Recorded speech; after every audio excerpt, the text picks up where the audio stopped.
go and try to stick a toe out or something to stop attackers from going to score. We know Sam Adekubi dealing with injury, not here in this camp. There are a lot of fans who still want to see Alphonso Davies perhaps maybe more as that left wing back because they do like the way he looks getting forward. You're right, first game back, by the way, for the players, maybe not the sharpness there, and it's not that easy. By the way, get sharp against the Dutch right out of the gate. Max Crepeau, as we mentioned, he's starting. What do you make of the change in goal? I kind of just like how there's a competition brewing. Like, I like that we saw Dane St. Clair. I thought, obviously, it's a tough day when 4 goals get scored on you, but in terms of big saves and big moments, he had them in that match. And you want to challenge Max Crepeau to do the same thing. I think having these two, they're both at a ripe age. When you're looking at 2026 and for a keeper to step up big, these two, I just like how they're going at it. Yeah, it's fascinating in many ways because he hasn't done it with any other position, right? So he hasn't gone, oh, you know what, come on, Miller. You get 1, Derek Cornelius gets 1. True. Do you know what I mean? He hasn't gone, oh, you know what, Osorio, you get 1, Kone gets 1. You know, it's just this position and this position only. And you know, even though I asked him on Thursday, and I said it on Thursday's show, is this 1 for 1, 1 for the other? And he said no at the time. He told us because he didn't want Dane Sinclair to think there was too much pressure, that would be the only chance. Got it. But this makes sense because if you play Dane Sinclair today, he has to play against Messi in Argentina. He has to play him. Now it gives him more time to evaluate and to think about and associate which one is the better. If you play Dane Sinclair in both these games, he's a shoo-in. But now he may be the favourite, having get that first game, but Maxime Crepeau deserves the opportunity. Dane Sinclair's played well in MLS. Crepeau's played decent. Now they get the chance to show it, and now it gives Jesse Marsch that extra runway to make that decision before the 20th. Now do you understand why I support goalkeepers? It is one of the toughest positions. You're right, but here's the thing. I mean, Max Crepeau, he's been biding his time behind Milan Borjan, but suddenly when the opportunity presents itself, Dane St. Clair raises his hand, and now we have ourselves a good competition between the sticks for Canada. In League One action, or League 1 action this year, Jonathan David finished tied for second in goals with 19. You know who finished first? Kylian Mbappe with 27. Now with Real Madrid. What do you want to see from Jonathan David? Well, just more of the same. I don't think there's a bigger fan of this guy in Canada than me. Yeah, you're a big fan. Rightfully so. And I just love seeing his development. And look, we'll show the first minute of the game, what we showed in the midweek, and what he can do and what his rewards are for it. And the defensive work rate that this boy puts in is absolutely remarkable. And it's not something you see out of star forwards around the world. You know, use the word whatever you want. The mentality, the intensity, the relentlessness. Look how that press works for him and how he gets that opportunity. Now, he doesn't take it in that moment, but that just shows you what he gets. You know, he's rewarded for it. So, you know, Jesse Marsch gets to manage this guy for the first time, right? So I asked him yesterday, what was that like? And his eyes lit up like a kid on Christmas morning. He wanted to talk to me about Jonathan David for hours. He said he was one of the first players, he said after the game, that he went to see, and he described his performance on Thursday as, quote unquote, absolutely amazing. And I can't disagree with it, because Marsch is going to fall in love, if he's not already, fall in love with this player because he gives him absolutely everything. He's one of the best defensive centre forwards in the world, and he can score goals. The key now is the balance to get him more touches in the opposition's box so he can be the lethal finisher. Quickly, I just want to say I want him to be a bit more selfish. I agree with you. I love that he's organized. Shoot, get in areas. Yeah. He's one of our best players for Canada. Be a bit more selfish in front of goal. Yeah, Jesse Marsch doesn't want anyone to be fooled by the Iceman. He said sometimes he can look aloof on the pitch, but he's so dialed in. He knows exactly what's going on at every single second of the match. All right, players, it's still a 4-0 loss. How do you put that behind you? If you're Jesse Marsch, are you preaching?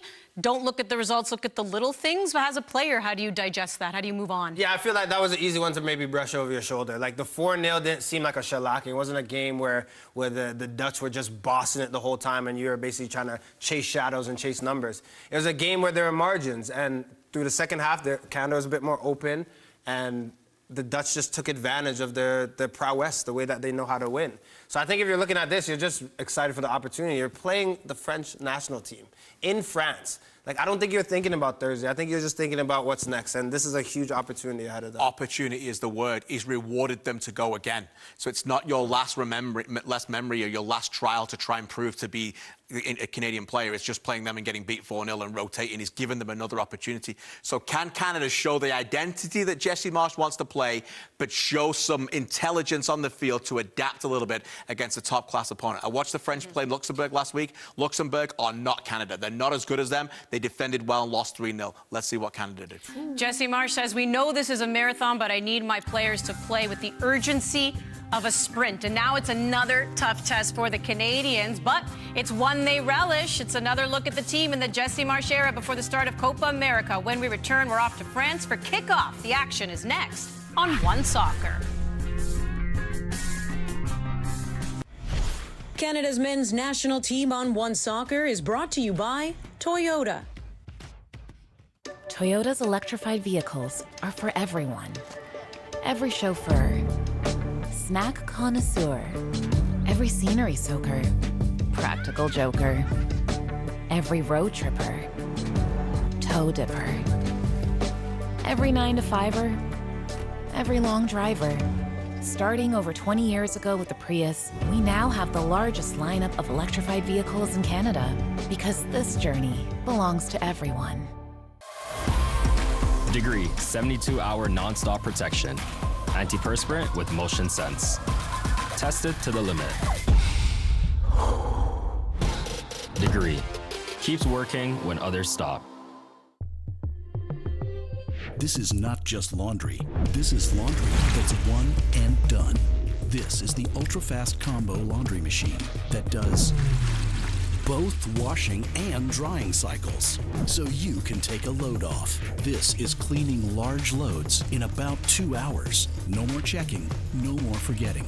Profile is revolutionizing laundry, making any room the laundry room. This is GE Profile.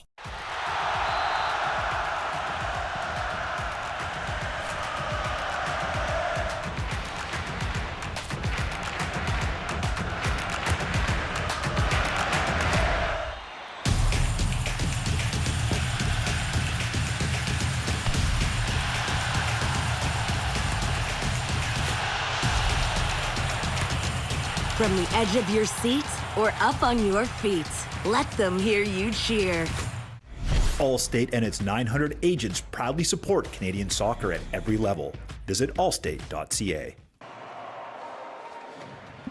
Welcome to Bordeaux, France, the next stop for Canada for their Copa America preparations. And for the home side, France, a celebratory send-off ahead of Euro 2024. The first game, also the first under Jesse Marsch of this pair of international friendlies, was a difficult date with the Dutch. A competitive, compact Canada were level after 45. 4 goals in the second half assured that reality set in. There's much work to be done for Marsch's men in the Maple Leaf. 3 days later, here we are. The second-ranked team in the world welcomes and awaits the Canadian test in 2-time World Cup winner and the World Cup finalist in France, who are going to provide the next tough test. The hope, the positive outweighs any potential turbulence. Reaching great heights does not come easy, and there certainly is a distance to go. Gareth Wheeler, Jimmy Brennan with you ahead of this one here today. There's no denying it, France, one of the top footballing sides in the world. I put them in a small group of contenders every competition they play in. And Canada, on short rest today, have Didier Deschamps' French side, who look to be a powerhouse and the odds-on favorite ahead of Euro 2024. Yeah, they are a fantastic side, aren't they? You just look at their squad, the amount of depth that they have, where these players are playing around the world.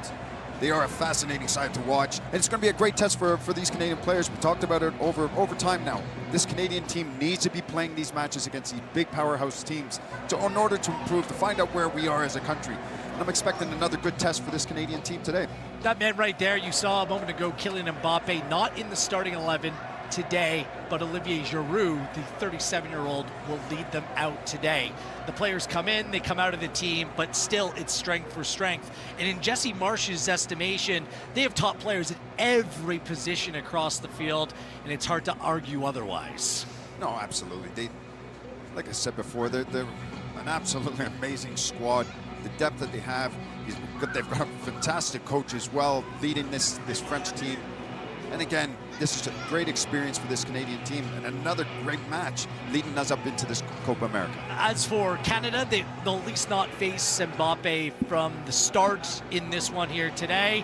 But they look loose. They came out to a round of applause from the French fans. It's very rare that there's a national team game in Bordeaux. This is just the second one since 2015. As for Canada, in terms of taking care of their own business today, what stands out to you? What's the priority? Well, for me, when I look at the last match that they played against Holland, that first 45 minutes I thought was very good. You know, the players were on it. They matched Holland's work ethic all over the park. And at times they had a couple of decent chances to finish it and get goals, but they need to do that for 90 minutes today. Obviously, easier said than done, especially with some players out of season, obviously. Need to build up quickly ahead to Copa America. There needs to be a balancing act between playing your game as well as playing your opponent here today. There's Peter Agruso, the new Canada Soccer president, in attendance here today as well. So it's a big one for Canada. The concern and worry that always has to be in the back of your mind, if there's another lopsided scoreline that doesn't go Canada's way, what potentially is the knock-on effect for a new manager and a new team, at least in terms of the way that they're playing, for them to come together ahead of a major competition like Copa America? Look, for Jesse March, these are great having these matches. Now, he's going to have objectives and things that he wants to get out of these games. Look, you're not playing for points here. You're playing to get something out of them. And that's why whatever their objective is, if this team is going to be a team that's going to press, going to close down quick, get forward as quick as possible, then this is what they've got to work on over these two games to get something out of it so that when they do go into an international tournament, they're ready, they're prepared. France, the number 2 ranked team in the FIFA rankings. You don't have to go back very far for Canada as a reference point for them playing the second-ranked team in the world. They did just that, and they actually outplayed Belgium at times at the World Cup in what turned out to be a 1-0 draw. So sit back, the national anthems are upcoming, and what should be a spectacular footballing spectacle, and what an experience for this team and this country to have today. It's France, it's Canada, it's right here on One Soccer.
Spectacular.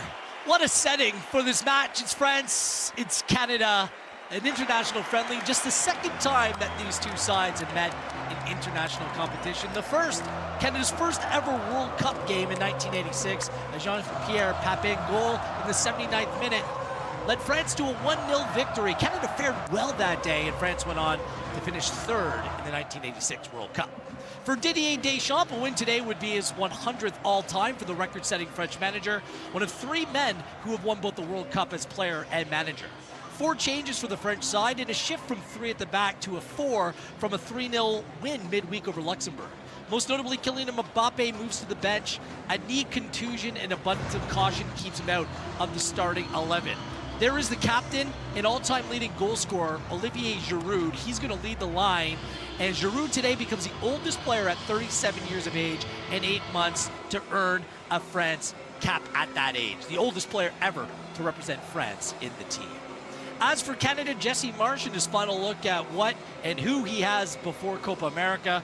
From the 4-0 loss to Netherlands on Thursday in Rotterdam, just one change. Max Crepeau replaces Dane Sinclair, a pre-planned alteration for Marsh, a 17th cap, and a chance to make his case to start in Copa America as well. Johnston shakes off Fanac and is good to start, and there is Jonathan David, a league champion in France, who plays for Lille, featuring as the centerpiece of the attack. It's a 4-2-2 formation for Canada, and a change in captain as well, as Stefan Eustachio once again wears the captain's armband. So we're really in rare air for this run of games that Canada is right in the middle. The next 2 against number 2 and 1 ranked in the world, and the 2 World Cup finalists less than 2 years ago, no less.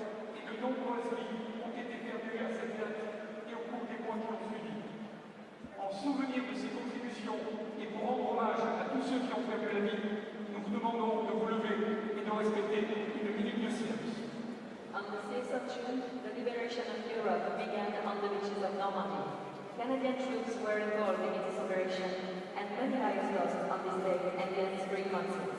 In remembering of these contributions, and to pay tribute to all those who lost their lives, we're asking you to stand up and respect a moment of silence.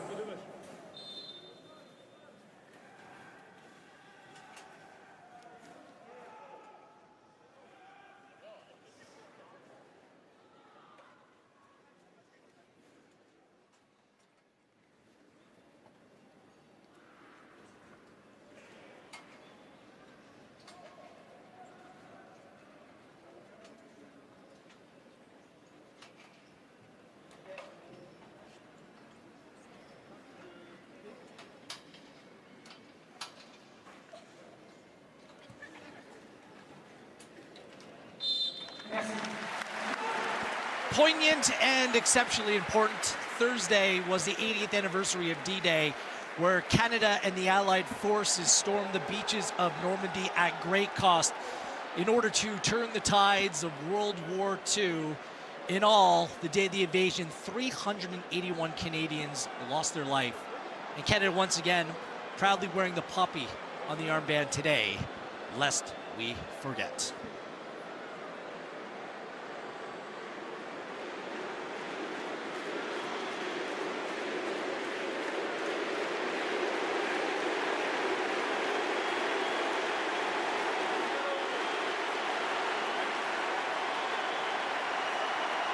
But this run of games requires the mentality of a sprint. It'll be a long night if they cannot keep the pace. So we're off and running in Bordeaux. It's Canada and it's France. Gareth Wheeler with Jimmy Brennan with you. In terms of their tactical shape and what we're going to potentially see here today, is there something that stands out above all that you're going to be keeping your eye out on? Yeah, I just want to see how they continue working on that, on the press. I thought they did it very well at times, especially in that first 45 minutes in the last match. And I'd like to see them continue that and win the ball in good areas. I mean, it's going to be obviously difficult as well playing against this French side, how good and creative they are, how comfortable they are in possession. But you just want to see this Canadian team all working together, collectively closing down and all on the same page. And it does take time. It takes time when a new manager comes in. He has his own philosophy, identity, how he wants to play, and trying to get that across to the players.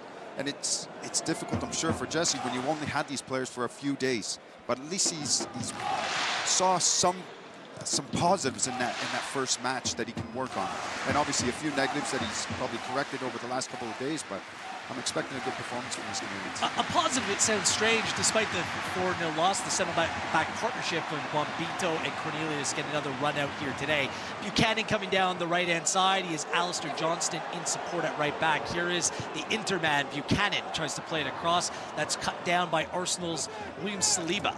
Big switch is Alphonso Davies didn't get up the pitch anywhere near enough to his liking on Thursday. Looks to be an important part of his game, tucking inside, something that Jesse Marsh was consistently reminding him throughout the game. Antoine Griezmann gets a touch, and it goes out of touch for an early Canada throw. There is Didier Deschamps, a win today, 100 as manager from France. Just incredible what he and this program have been able to accomplish, and the talent that continue to come through the ranks. In fact, 13 players out of the 25 in the French side that's going to be going to Euro reside and are from the greater Paris area. Cornelius, big switch out to Tejan Buchanan.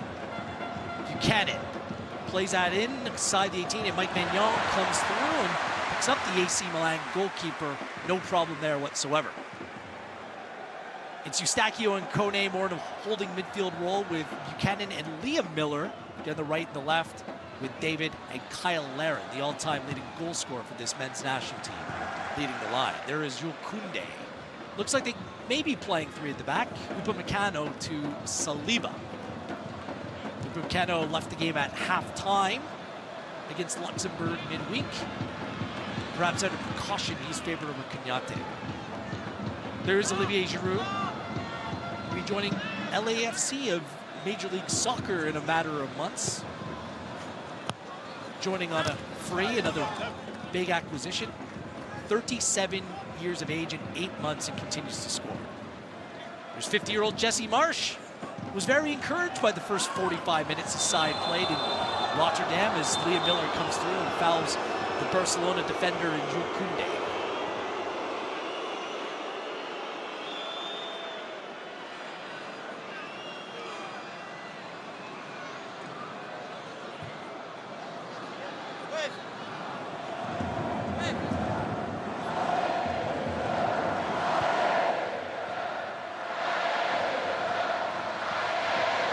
Koundé, Upamecano, back to Magnon, and N'Golo Kanté in the central midfield with Eduardo Camavinga. The ball played long, and Max Crepeau gets a touch. An interesting one for the 30-year-old Crepeau. It's always been an upward battle in terms of finding his minutes, finding starts for Canada, with Milan Borja now moving on. It was presumed that it would be his role, but Dean Sinclair's start on Thursday sent a little bit of a message that the position, at least from the outside looking in, is rather unsettled. Yeah, but it's also for Jesse Marsh as well. He wants to see the keepers, just like he did in the last match where he made a lot of substitutions, brought players off the bench. He needs to see players playing at this level. So it's a great opportunity for Max Crepeau to show exactly what he can do. And look, the job is up, every position's up for grabs at the moment, because the new manager comes in. He wants to see players performing at this level. Jonathan David, that is the player in the CIBC spotlight. His Lille side finished 4th in Ligue 1 last season, and will be playing Champions League football last season. 26 goals, 9 assists in all competitions for the great Jonathan David. We all know he can press and can defend, just needs to get on the ball a little bit more. Those touches in and around the area were few and far between against the Dutch.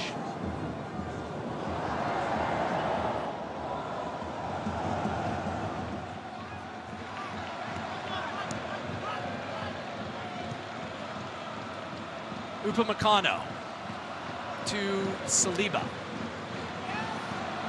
See, this is what I'm continuing to look at with this group. Yes, we got a number of players that are going forward. We got 6 to go, but then that gap between the defenders is awfully big. The defenders have got to move up. So finding that balance in the press, I mean, it was effective at times against the Dutch, but there were those gaps and the ability to play through the lines, especially when the Netherlands started to find Memphis Depay dropping deeper, caused some real problems. Yeah, and you can see already Griezmann's already just floating around in this little pocket. And as the Canadians start going further, that gap opens up even more. And that's the last thing you want as a player like Griezmann, finding these little pockets with all that space to get on it and turn and run at you. Ousmane Dembele gets past Davies. Eustáquio plays that ball back, and a chance for Rappeau to get another touch. He decides to go long. No chances. Day gets there out of David. Here's Camavinga. Marcus Thuram. Theo Hernandez with the overlap. Excellent run. Hernandez across. A combination of Cornelius and Rappeau clean up that mess, but it is a corner kick for France. That's good play for me here. Johnson's got to go with the runner. Let Buchanan come take the ball. The two players, they mixed up a little bit. It was a good block by Cornelius. Max was there as well, but just clearing it. France excellent on set pieces. Had a lot of them against Luxembourg on Wednesday as well. Until the 43rd minute to finally score. Kylian Mbappe, a goal and 2 assists on Wednesday as well. Griezmann takes. It's up. It's Larin who heads clear as far as David. Eustáquio had a chance to go on the counter. Liam Miller has a step or two. There goes Davies, blows past him. Oh, the ball's played behind David, has to go in front of him. Larin, as the French are able to get back. Just a little bit of cutting edge lacked in that moment. Play David into space. There's a real chance there. Yeah, I think Miller, as he was driving there, he kept on lifting his head. He saw what he wanted to do, but then got caught, I think, between two minds. Dembele in behind the back line. Look out, Rappeau! Straight in his chest. Big chance there for N'Golo Kanté. The goals are rare for Kanté, just 2 for France. But what a chance there as Rappeau stayed big. Camavinga takes down David, and a chance for Canada to catch their breath. What a great save that was. Here, Eustáquio just loses that runner. Doesn't realize he's coming in behind. And Max Rappeau just stays big. Doesn't go down. What a fantastic save that was from the big keeper.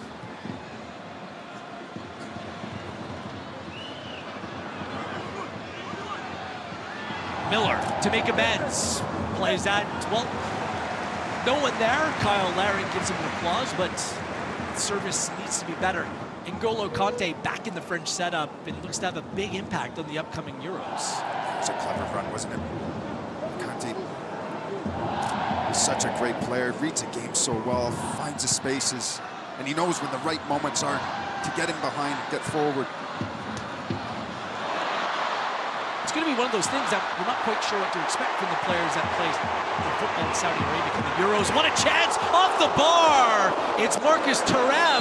Alistair Johnson is down, but another chance created. Too easy. Griezmann inside to the oncoming Thuram, saved by the bar. Rappeau with a good save here, gets a touch on it. Cornelius just got to stay on your feet, see what he's trying to do, just lunge in and get it, but Rappeau just does enough to get it up onto the crossbar and over. Fantastic save. Again, that just shows you the threat, this French side, how quick they are to get forward, the quality that they have. Full credit to Rappeau. We got more than a piece, more than enough back-to-back save in a matter of minutes from Max Rappeau. Looked like Thuram came down hard, by the way, on the shoulder of Alistair Johnston. So Kanté and Thuram as France turning up the style here in the early stages.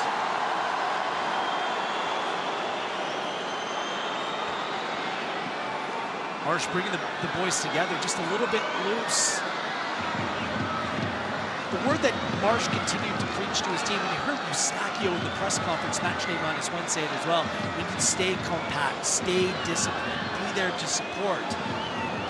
Right now, those gaps, particularly down that Canadian left side, that's predominantly where the Dutch attack came from on Thursday as well. So a second quarter kick in a matter of moments. Rappeau, the difference in a good way for Canada thus far. It's Antoine Griezmann to take.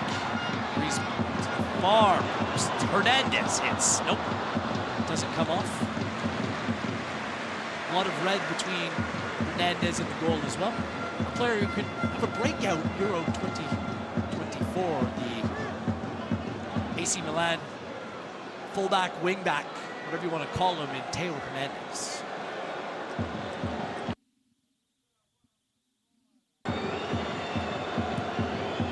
Cornelius.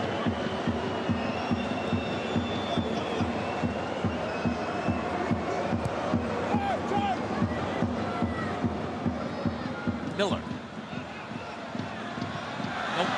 Difficult start to the game for Liam Miller. Just the passes just need to be sharp. It all just needs to be better. Yeah, it does have to be better. Decision making, first touch. That's a simple pass. Can't afford to give it away, especially when you're playing teams like France. Upamecano inside to Camavinga. Stefano started midweek. Camavinga gets a go. The Real Madrid man and Tchouaméni available off the bench. Just maybe a little bit of precaution being used by Deschamps, as he missed the Champions League final for Real Madrid, did Tchouaméni, due to a foot injury. That depth in the central midfield area. It's pretty incredible for the French side. Koundé lets it run. Touched by Dembele. Koundé with the big switch. There is Hernandez, cover behind, he's licensed to go. He's actually offside. Flag goes up.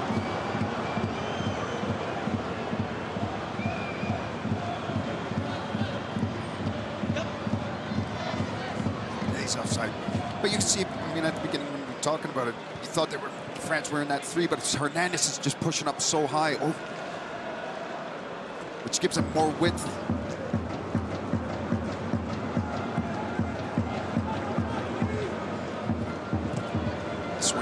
With this Canadian side, be confident in possession, keep the ball. Bombito was in a real battle with Brian Bravi on Thursday. Did really well. His first Canada start at center back. He had 4 previous starts, which came in central midfield under John Herdman. Long ball played through. Direction of Tejan Buchanan. Too much, too far. Upamecano. He's a favorite of Didier Deschamps, is Deo Upamecano, but he didn't have a great club season at Bayern Munich. Neither did Ibrahim Konate of Liverpool. Both seem to be the preferred center backs for Deschamps heading into Euro, but William Saliba gets a look today as Kone chopped down by Giroud. Staggy. Cornelius.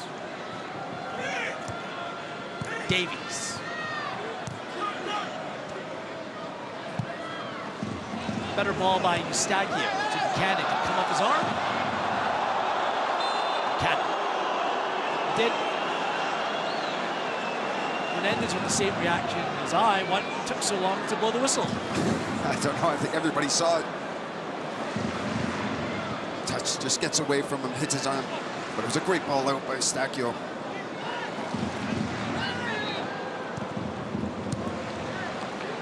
France 10-1-2 since their World Cup loss to Argentina. 2 losses both came against Germany. They've had a record-setting run since that time. Best expected goals, the best goal scoring total in all of European qualifying. I mean, it does help with a record-setting 14-0 victory over Gibraltar.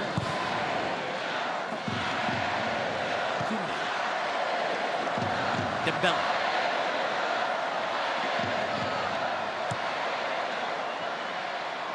Buchanan with a little push on Saliba. Steps past Tejan. Turan.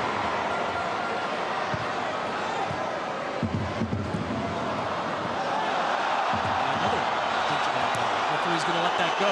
Buchanan pressed. Griezmann.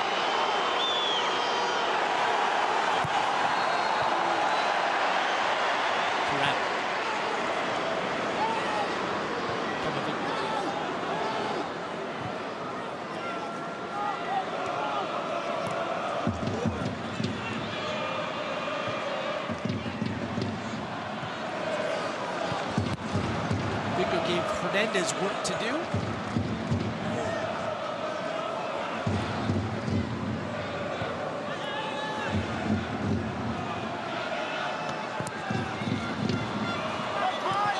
Davies does well to step. Giveaway, Conte, who else?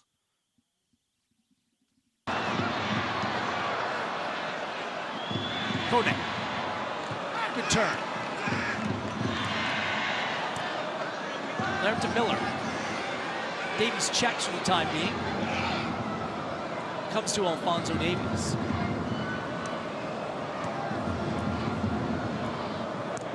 This is better. This is what the Canadians need. Just a little spell here with possession. Just keep the ball moving. This gives you a little bit of confidence, but I like how they won that ball back. You can see the shape, the balance. They were moving side to side. And they won it in a good area, and when you do get it, now you keep it. Playing with some width is Tejan wide, touching the touchline down the right. Davies the same thing down the left. Cornelius. See this French side, two banks of four, nice and compact. That's where you don't need to force it, just keep it. Just keep it, be patient. Let the ball work. Eventually things start opening up. When you're playing against teams like France and Holland, they got Argentina coming, so when you do get that ball, the importance to keep it. Be patient, not panic, don't give it away, because it takes you quite some time to get that ball back. Eustachio.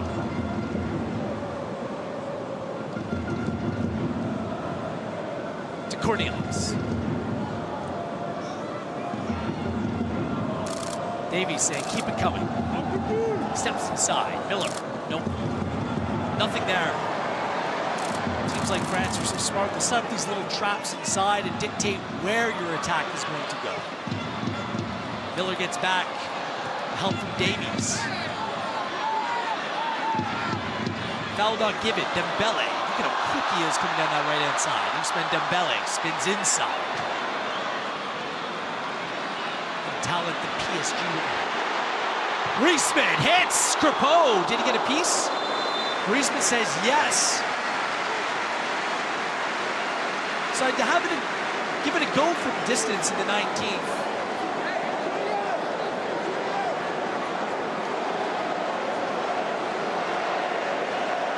Distance, Crepeau saw it the whole way, wasn't surprised, knew exactly where it was in goal.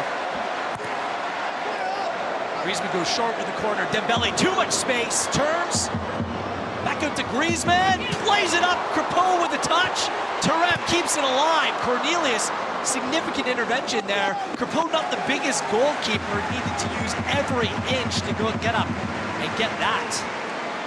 Yeah. Did enough to get an arm on it, just get it out of the way. Again, just the Canadians throwing their bodies on the line, making sure no shots are coming in. Dembele. It's becoming a real problem, Ousmane Dembele. Miller, back to Buchanan. David wants the ball over the top, nope.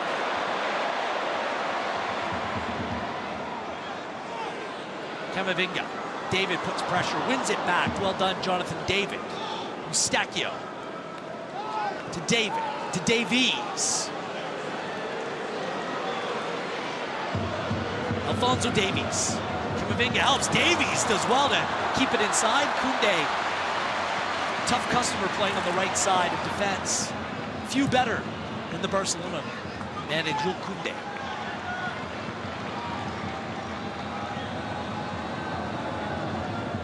Yeah, I would like to see Davies just get at him, use your pace, not get past him. What ends up happening as you start running at players, when the defender starts slowing you down, the defender's got the advantage now. Griezmann, big switch to Theo Hernandez. Excellent. Conte. Saliba. Back to Hernandez. Buchanan got a piece. Takes it away. Larry. Kone looking for help. Thuram has him wrapped up. Kyle Larin earns the free kick for Canada. Did well to hold up the play. The ball just needs to keep on moving. Needs to be more options in those moments. Yeah, there has to be. You can see the French side, they close down quick once they lose that ball, which which means the Canadians have got to move it quick as soon as they get it. They need options, whoever's on that ball.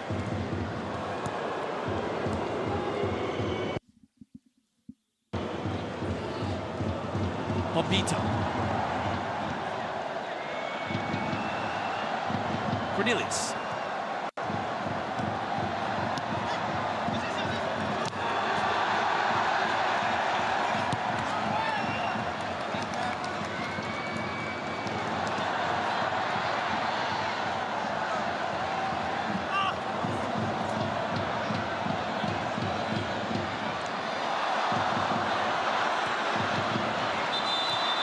Steps through. It'll be a delayed free kick as Giroud came through Davies on the touchline.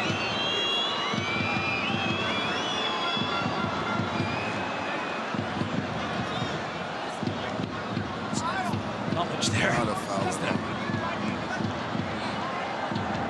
It's crazy to think over Giroud's career. I mean, Olivier Giroud's been such a good player, but maybe not the star boy on any of the teams that he's played for, yet he's a record holder for goals for France, the oldest player to play for the national team as well, just continues to put up the numbers.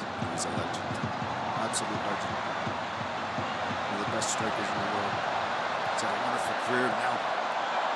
Major League Soccer, so fortunate to have a player like that in the league.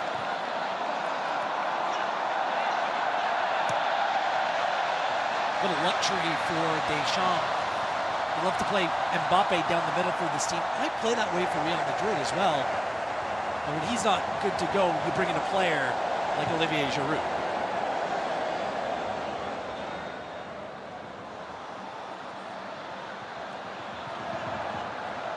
Cornelius. Great atmosphere here in Bordeaux. It's goalless through 23 minutes. Gareth Wheeler, Jimmy Brennan with you.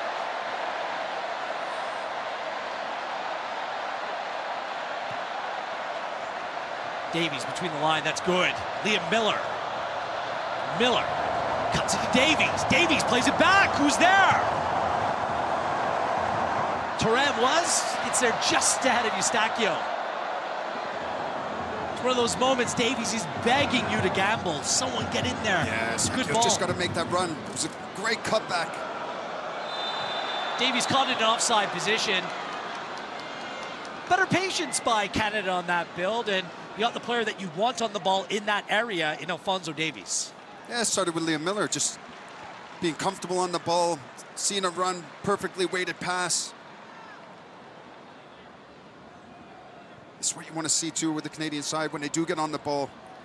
Be confident. The movement's got to be there as well. There's a little bit of interchanging play.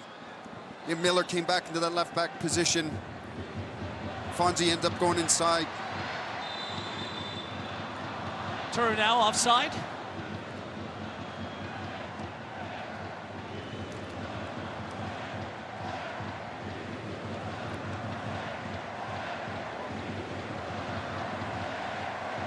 Not sure that was finding the target, but Crepeau. No, but he's just got to make sure it's. Has to. He's got to make sure it's safe. Great start for Max Crepeau. We'd be remiss if we didn't give Dane Sinclair some credit. A couple of goals he did concede, he'd won back, but did make a couple big saves in that game against the Dutch as well.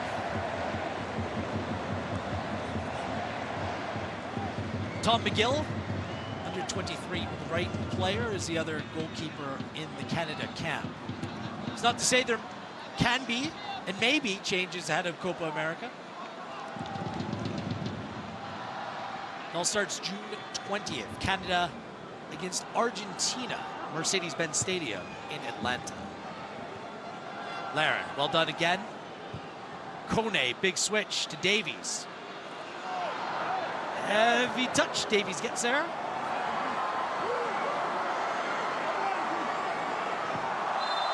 Davies takes him down. I mean, two players with blazing speed, and Dembele and Davies.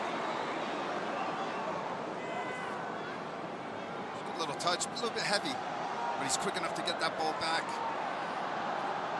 And just a little battle between the two. Dembele knows that he's going to go down if he gets a little bit of contact to get a free kick.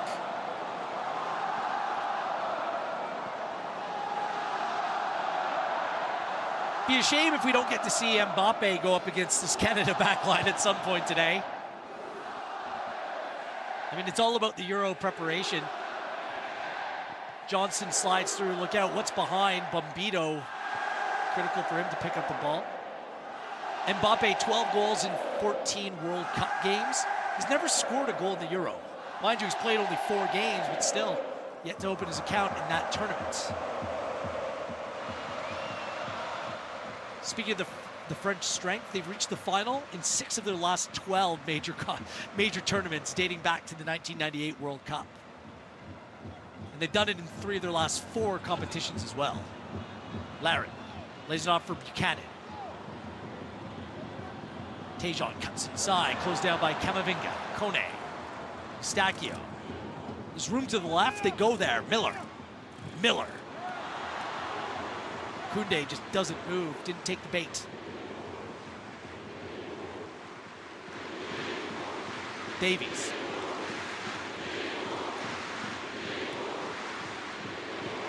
This looks much more comfortable for Davies, getting forward with more regularity here in this game than he did on Thursday. Conte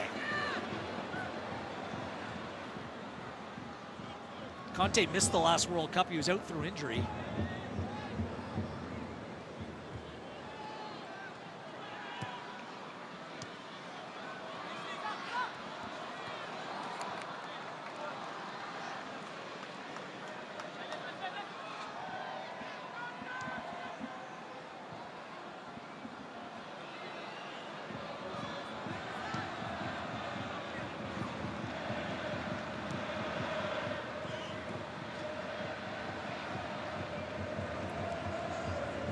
Saliba, coming off an outstanding season with Arsenal.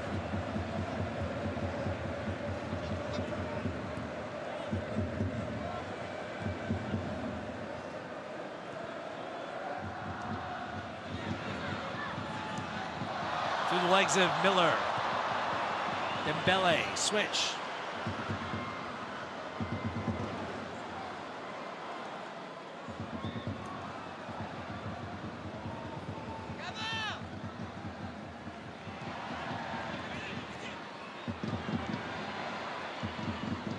Conte takes it off the foot of Giroud. Koundé presses forward. Well done, Kyle Larin tracking back. Canada doing well to keep their defensive shape. It's a lot of running for players like Miller and Buchanan, Jimmy, when they're defending inside, coming out and providing the double teams in terms of some of those very difficult wide matchups. It is. That's the hard side of the game that you have to be able to do. But the key to it is that you are organized and you are collectively working together. The minute that it gets really hard is when you're actually doing things solo and nobody's coming to back you up.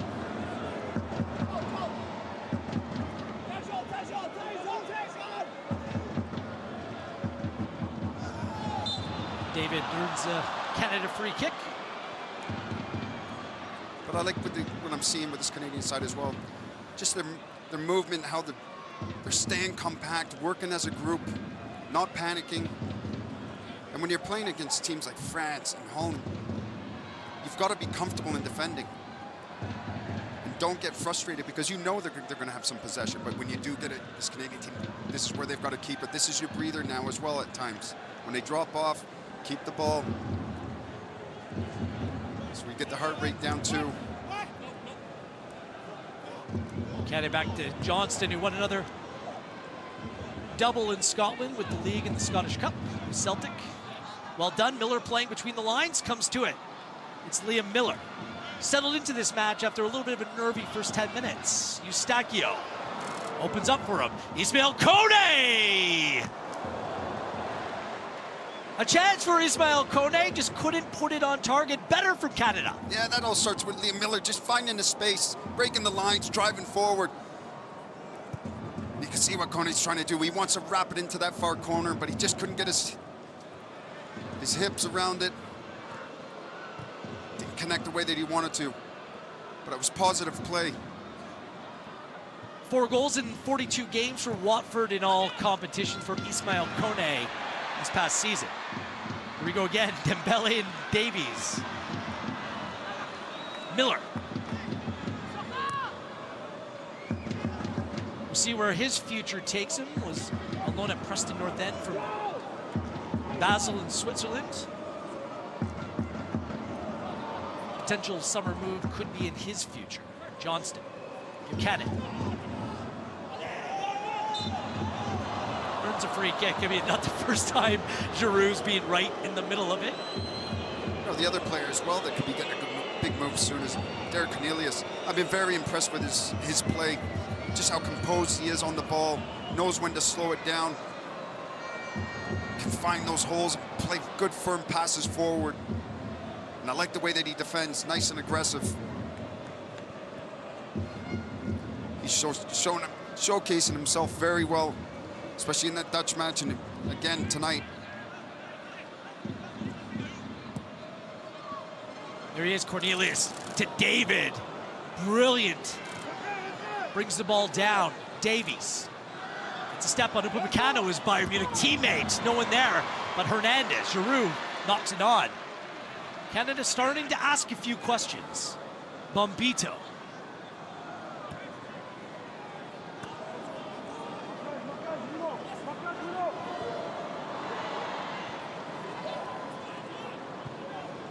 Kone. Good. Bombito of the Colorado Rapids. Johnston steps inside to David. Kone lets him run.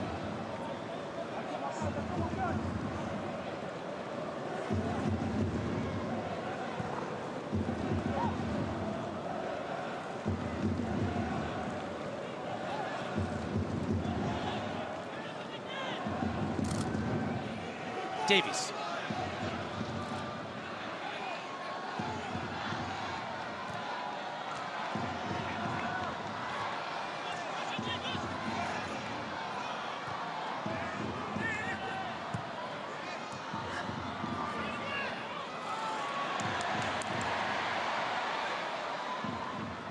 Just one moment there, Jimmy, that's all, where you just need to open up your body, keep the ball moving forward. Instead, they decide to move back and lost possession, but the structure looked good.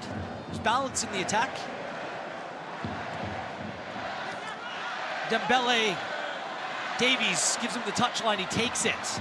Cornelius slides over, and it's going to be another French corner kick here in the 34th minute.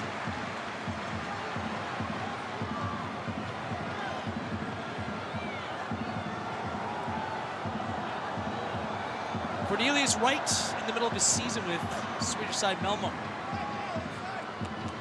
This just one game has played every minute otherwise other than 21. Griezmann takes to the near post, flicked on! Upamecano was left in a pocket of space, couldn't punish Canada. Yeah, you can see here, Kone loses his man, doesn't stay with him. Fortunate for him, the ball goes over the bar. But there, you got to be tight. You can't afford to lose your man in the box. And that's another player as well that I'm enjoying watching is Kone. A lot of players, you know, at this level, some tend to shy away from these big games, but not Kone. You can see he continually wants to get on the ball. He's been defending well, but just that mistake that he's made there, he's the type of player who will learn off it. He'll know that can't happen again. He's another player, Ismail Kone, who's been succeeding through great change. He was actually caught the eye of then Canadian men's national team and head coach John Herdman, February 23rd of 2022, by watching One Soccer. It was a CONCACAF Champions League game against Santos Laguna, and Kone scored in his Champions League debut. He was a relative unknown and a product of Saint Laurent of Ligue 1 Quebec, who did so well in the Canadian Championship. Since that time, a season with CF Montreal, but now a season and a half with Watford. The problem is with the League Championship club is just the lack of continuity. They're on their fourth manager since he joined the club in January of 2023. Koundé.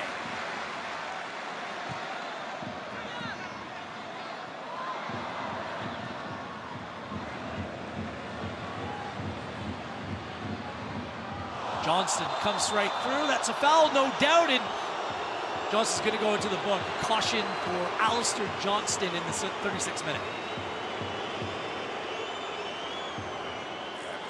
It's a hard tackle. He caught him. He knew right away. There, I don't think he needs to lunge. Hernandez really isn't going anywhere. Just stay up.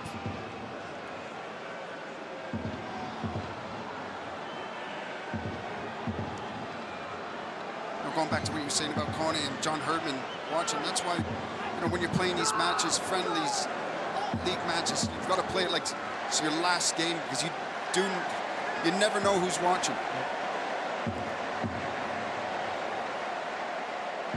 These international tournaments critical for that as well. Antoine Griezmann to take from Atletico Madrid. Another good ball. Koundé just couldn't knock that on. Buchanan able to steer that clear.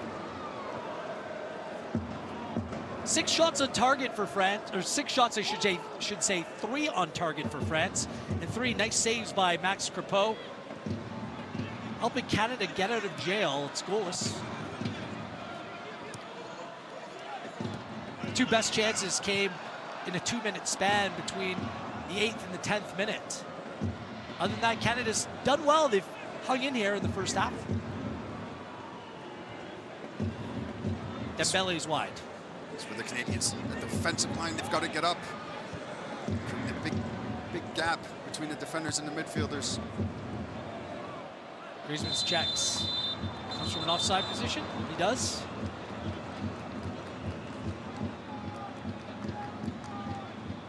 This is 129th cap for Griezmann here tonight. 44 goals for the French as well.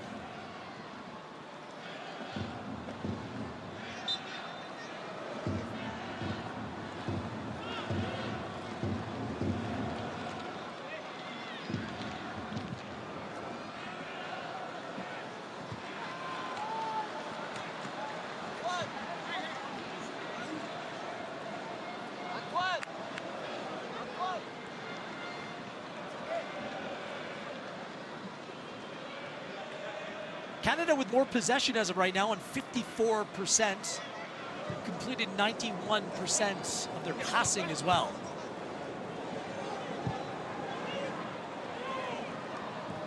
Just 1 shot for Canada.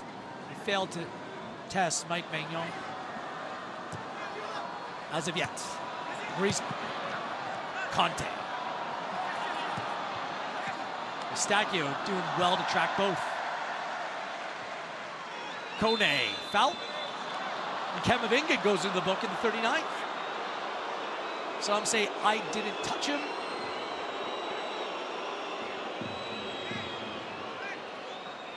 Stepped on him.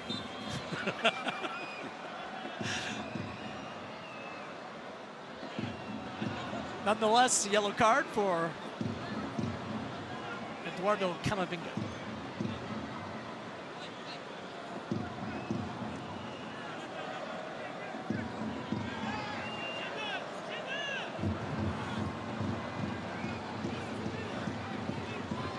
Miller.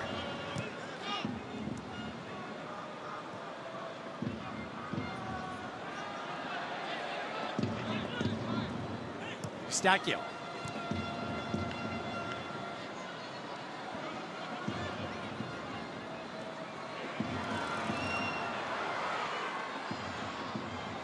This ball comes off Davies last. Good battle between these two.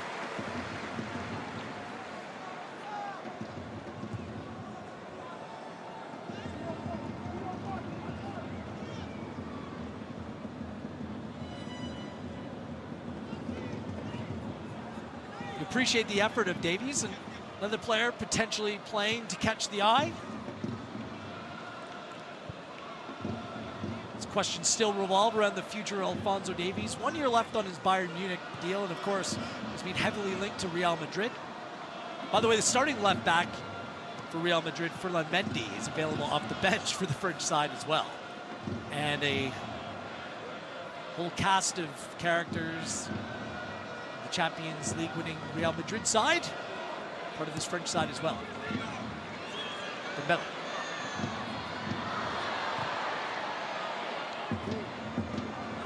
Hernandez gets away with a little push-off. Cannon. Good help by Johnston. Hernandez of AC Milan and Buchanan of Inter through the legs. Salad, Alistair Johnston. Kone stretches out his legs to Miller. Help comes, it's Griezmann. Miller spun back.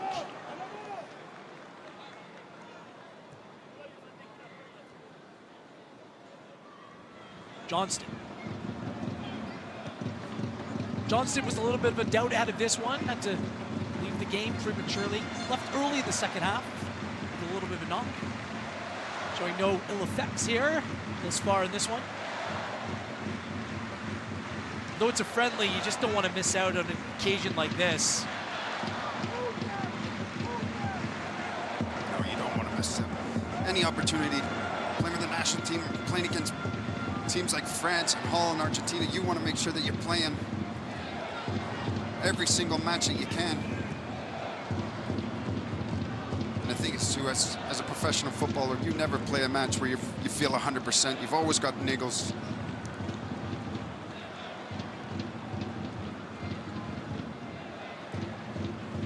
Eighteen players in this French side returned from the group that were World Cup finalists, I should say, in 2022.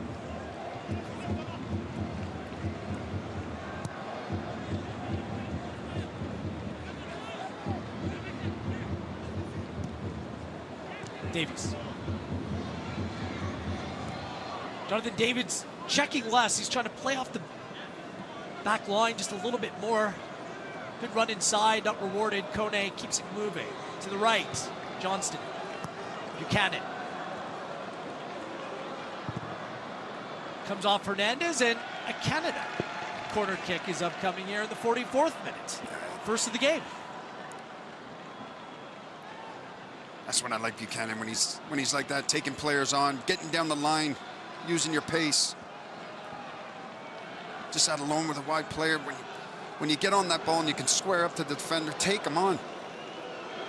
He's thirsty for a goal. He's done 16 games for Canada without a goal. Hasn't scored since the game where Canada punched their ticket to the World Cup, beating Jamaica 4-0. Look, he's got all the tools, but he's just got to be a little bit more aggressive in that final third. Stefan Eustachio to take. Outswinging corner kick upcoming. Bombito moves forward. Eustachio takes off Griezmann. Johnston! Sat for him, maybe caught him a little bit by surprise. Just tried to direct it on goal. Couldn't really get much behind it. Yeah, couldn't get it down. It did come with the pace, but he's got to get it down.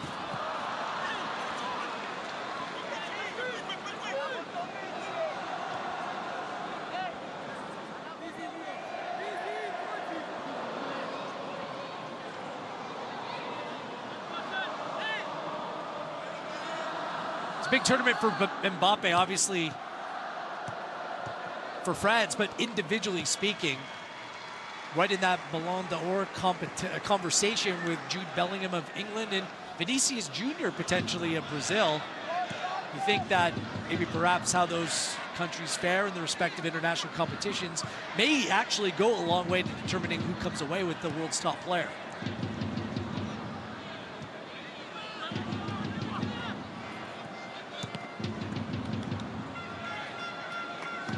I like also the fact that Mbappe has his future settled. Signed on the dotted line, new Real Madrid player. Not letting anything play out unnecessarily. So heading into a major tournament.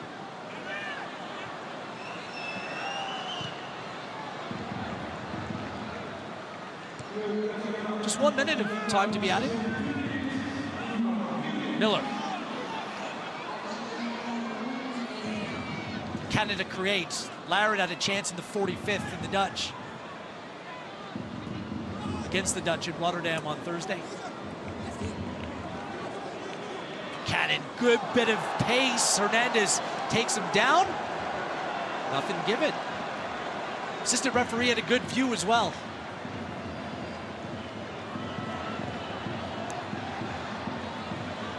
It's a foul, is it not?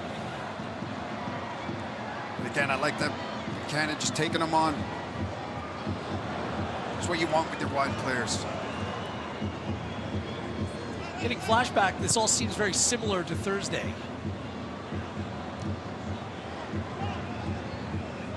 Solid first half, a couple of warning shots fired by the home side, but Canada kind of grew into the game, and that's what we saw here through 45 minutes, Jim. Yeah, look, I'm very pleased with the Canadians' performance. I thought it was a good 45 minutes for them. Jesse Marsh will be happy with his team.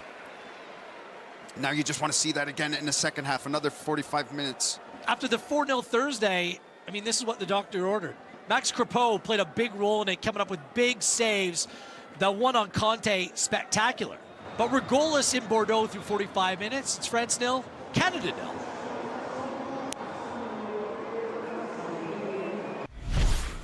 This match is brought to you by CIBC, Canada Soccer's lead partner. In 5 years, we'll be doing this, but in Japan. In 5 years, my family will be joining me. I'll be living in the city. Not living in the city. In 5 years, I'll be king of the court. I'll be playing for Canada. I'll be playing for Canada. In 5 years? Where won't I be in 5 years?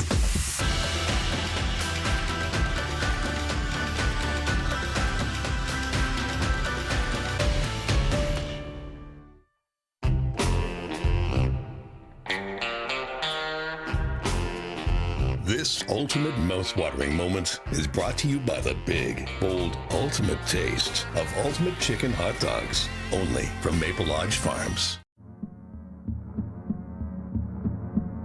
Gatorade. With electrolytes to help replenish what's lost in sweat, carbs to help fuel your working muscles, and fluids to help you hydrate. Scientifically formulated so you never stop competing.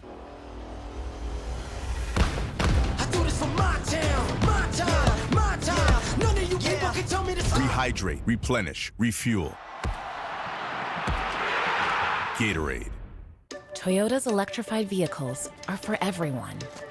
Every chauffeur, snack connoisseur, every scenery soaker, practical joker, every road tripper, toe dipper, every 9-to-5er, every long driver.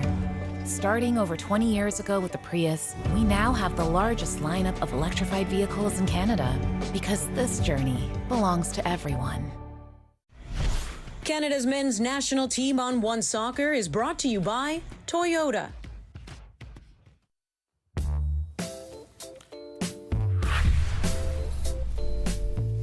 It's Match Day Live presented by CIBC. We are in Bordeaux, France. How beautiful is that? That's just one of the many vineyards there. Are you a red, a white, a rosé, a champagne? All of it. Give it to me. All of it. All of it. You can have shots, everything. You can have all of mine. I wish I could drink it. But Yeah, post-show, because we still have some work to do. Andy Petrillo, Jordan Wilson, Christian Jack with you.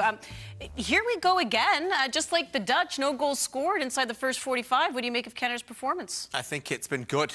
And it's very different to what we've seen in the last game. It's the same scoreline, weren't hanging on as much. France have obviously had their attacks in the dominant, but undoubtedly a different kind of shift in identity. Yeah, but I think also that has to be with the formation a little bit. It's still 4-4-2, but seeing Davies high, seeing Buchanan touching the other touch line, Kona and Eustachio are looking forward a little bit more.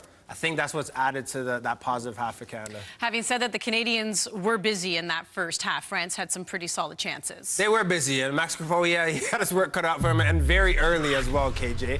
But breaking down this team, France going forward is said it pre-game that they break early.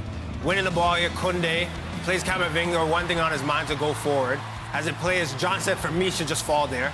But look, if they get inside you, France, they're going to hurt you and punish you. Yeah, a similar trend to the midweek, right? We had Mickey van der Ven, this time we got Theo Hernandez. It's wide areas. Canada are defending very similar in that way, giving up the flanks. This time on the right side, Dembele, who is on his day, arguably one of the most lethal attackers in world football. He doesn't always have his day, but thankfully to Canada's point, that fell to Conte, who's a wonderful player, but not a great finisher.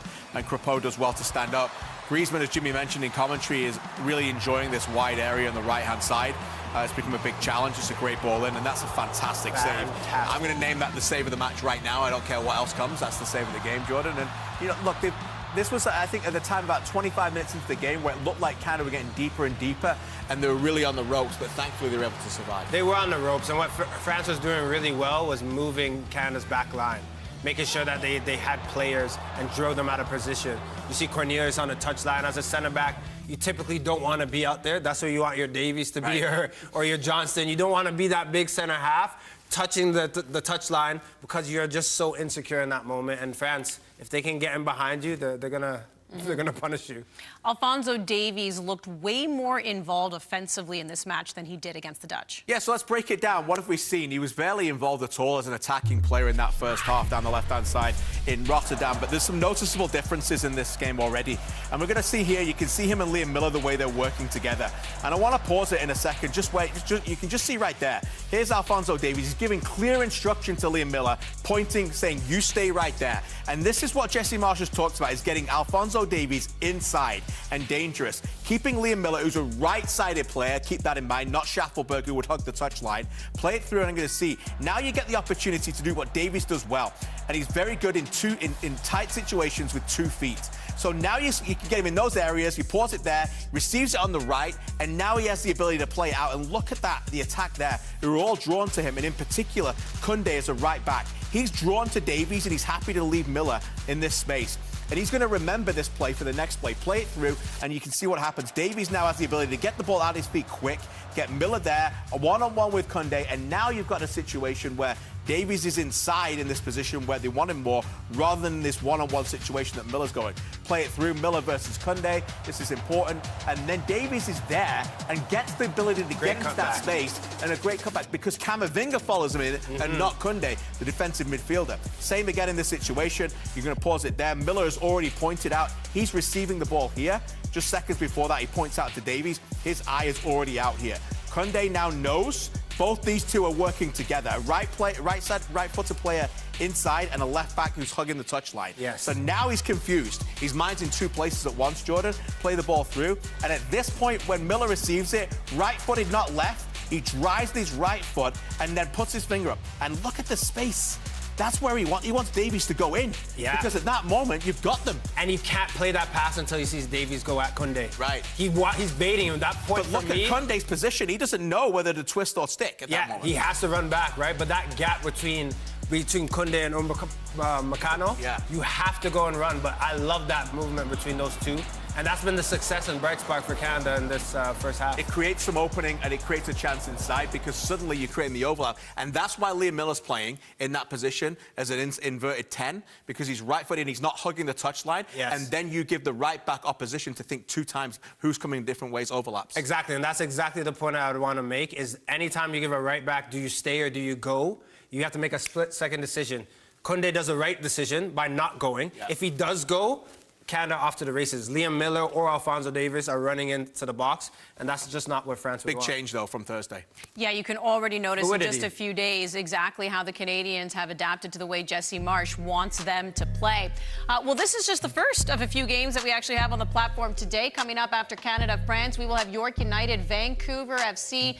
We'll get you started for that one at 5:30 p.m. ET. And then on Sundays, it is match night where we break down the week that was in the world of football. You know, we'll be talking about the Dutch match as well as this one that we're currently bringing you. No score between Canada and France in Bordeaux. Match Day Live presented by CIBC continues right here on One Soccer.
Canadian soccer fans, we're different. We cheer on the Reds while cheering out our motherlands and each other's lands. Soccer is in our hearts. Our roots are on display. Not to divide, but to unite. Because to us, soccer's more than just a game. It's who we are. From coast to coast to coast, it connects us all. Cheers to us. Cheers to the game.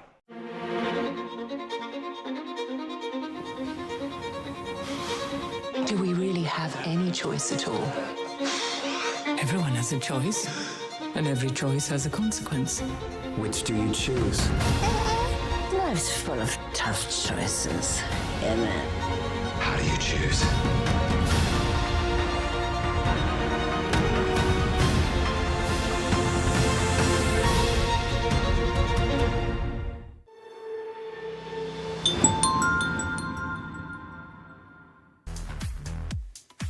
Halftime stats presented by Toyota. So the Canadians with 2 shots, none on target. Max Crepeau a little bit busier. He's had to face 3. But here's the thing. It's once again, just like against the Dutch in that first 45, no goals scored, but no goals conceded by the Canadians. How about their counterattack? It was great defending to start with this clip, but we'd be remiss if we didn't talk about their biggest chance or what could have been for Canada. Clear the ball. David is in the battle, but that quick thinking about Eustachio. Liam Miller, I just want him to take that touch in front of Saliba there. That would give him more options. But still, the Canadians are on it, play David, here, there, no one's in the box at that point.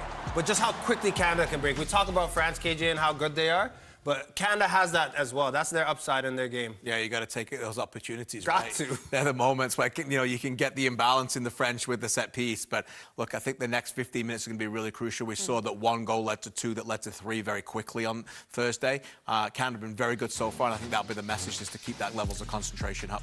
The Dutch scored 3 goals inside 13 minutes in that second half. The big question here is, can the Canadians maintain their composure? Can they carry over what they did in that first 45 to the second 45? So I think that's the biggest question we're all left with after that game against the Netherlands. And guess what? We're about to find out. Allstate and its 900 agents proudly support Canadian soccer at every level. Visit allstate.ca.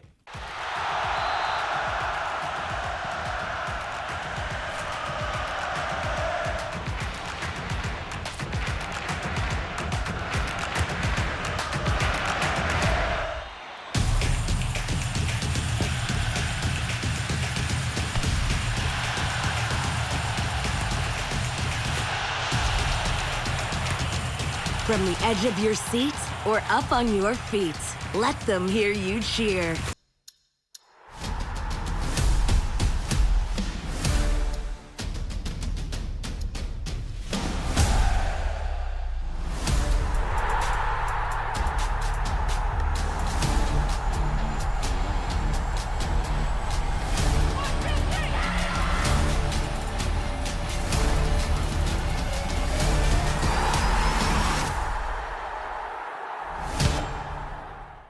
Life's better with extra space.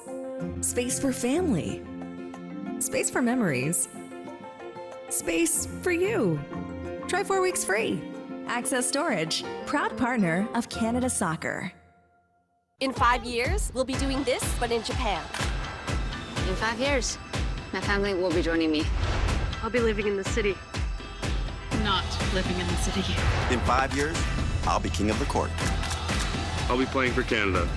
I'll be playing for Canada. In 5 years? Where won't I be in 5 years?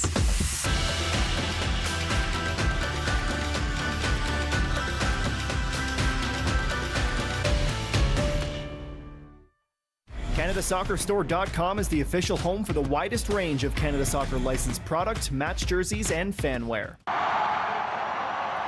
Welcome back to Bordeaux. It's goalless through 45 minutes between France and Canada. Gareth Wheeler, Jimmy Brennan with you.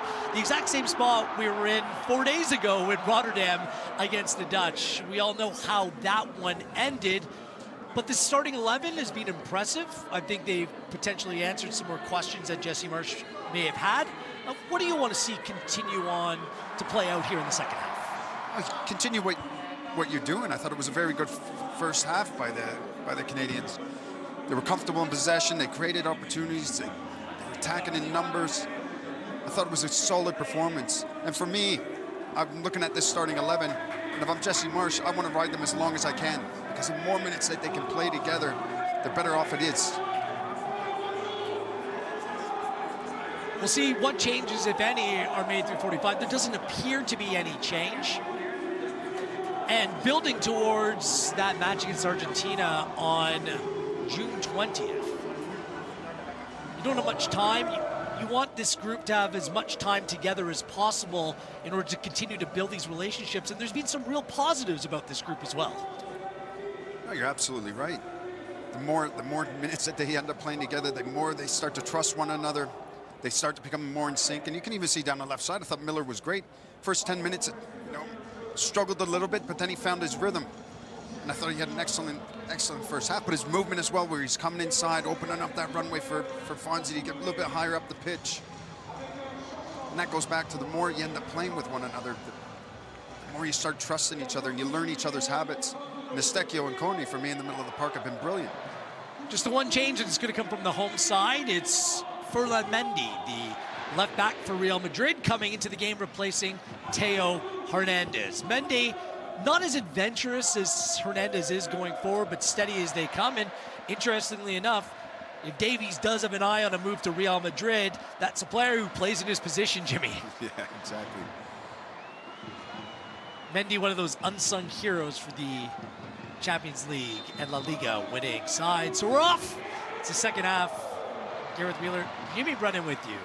And we'll hope that the second 45 fares much better this time around for the Canadians. No changes at the half. Capoz's the goalkeeper, Johnston, Bombito, Cornelius, and Davies across the back. The captain Eustachio is playing in the midfield with Kone, with Miller to his left, and Buchanan to the right. Jonathan David, Kyle Larin leading the line.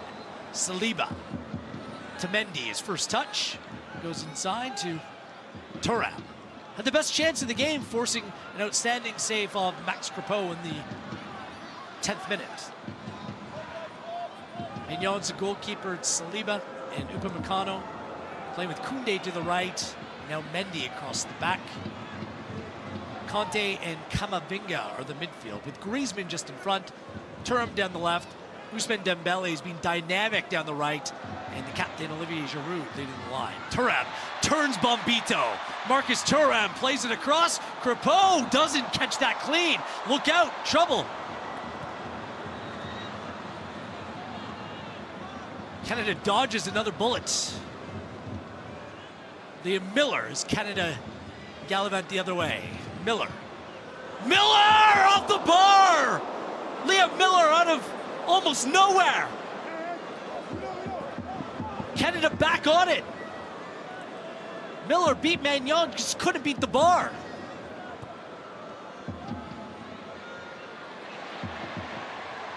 They gave Liam Miller far too much space, a player who really grew through the first half of play.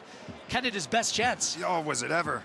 Look, from a little mistake that happened with Max Crepeau, and all of a sudden they passed their way up the pitch, get into the path of Liam Miller. He's been so positive and confident. They just thought, why not? I'm going to come inside. Let's see what can happen here. Try to bend it in that far corner. Ends up hitting the crossbar. There they go again. David to Miller. Has one Canada goal, scored at last summer's Gold Cup against Cuba.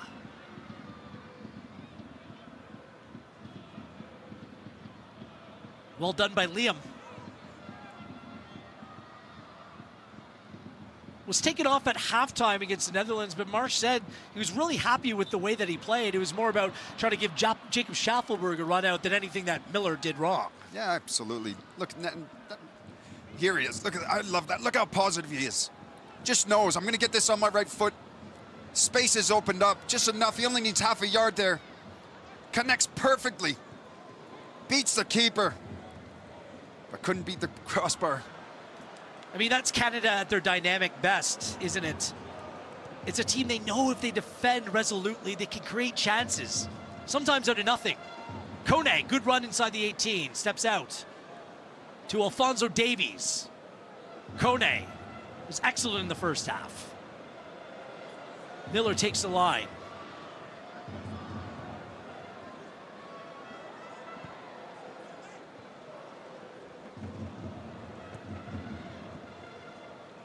Nice job by Cornelius staying progressive, choosing to play it forward. Now he has more space for Canada to completely reset.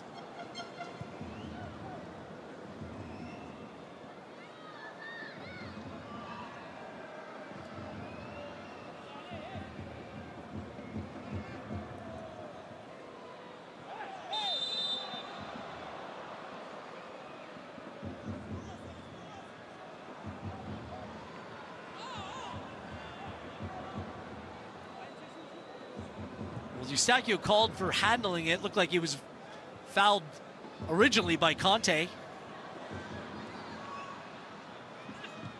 Turan.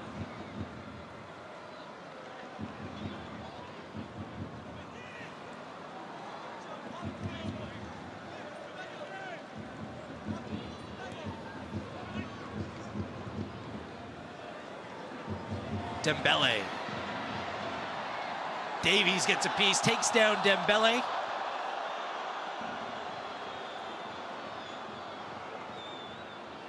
I mean, the quickness and first step of Dembele, scary how quick it is. Davies with him stride for stride, but the bounce is just going Ousmane Dembele's way. Yeah, like he lunges, it's just there where he catches his legs and brings him down.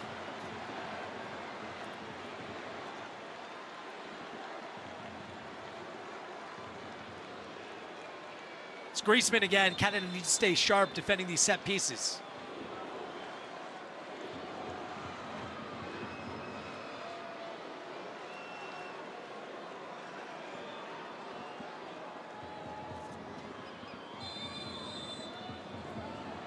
Griezmann to the near post. Giroud flicks it on. Camavinga keeps it alive. Mendy. Closed down by Davies. Buchanan, heavy touch. Mendy off the corner flag. Off the corner flag again, it's going to be a corner kick despite the protests of Buchanan. A great delivery. Giroud just couldn't get anything on it. But Griezmann, his service is world class. Corner number 5.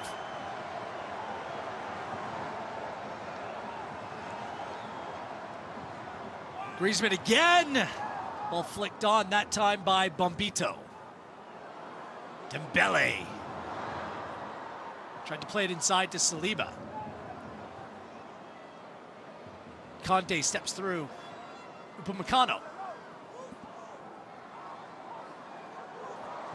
Pleasure to watch Dembele. Mendy.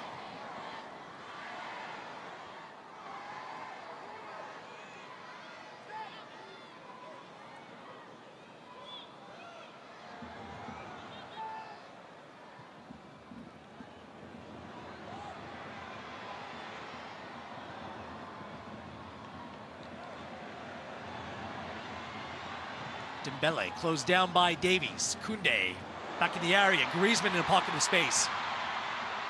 Stuck there by Cornelius. Eustachio helps. Well done, Canada. Ball runs out. Griezmann's campaigning for a corner. Quickly taken.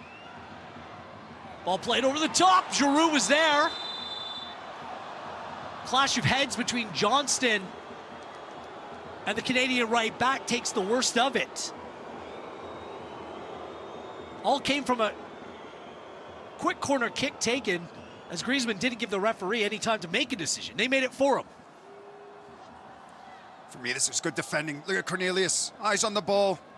Just stands him up, doesn't give him any room. Little double team. Eustachio coming back to defend. As players working for one another. It's good to see. And again, Johnson, you hope he's all right. Putting his head in where it hurts. Spent some time in February after a head injury. Was back on the field for Celtic 2.5 weeks later.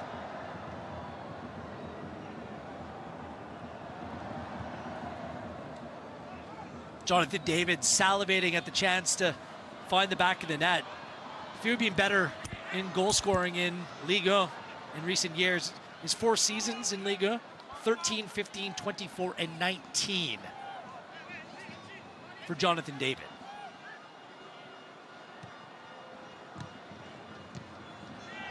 Kone over the top. Is Buchanan offside? He is.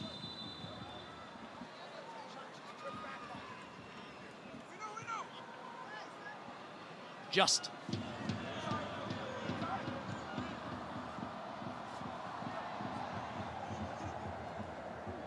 Jonathan David's 84 goals for Lille is the most this century for the club, and second most all time, which dates back 80 years. It's 34 more goals for the club than Eden Hazard did, and Hazard ended up playing 11 more games, and that was $100 million players. Cornelius fouled yet again, not the first time Giroud has been the culprit.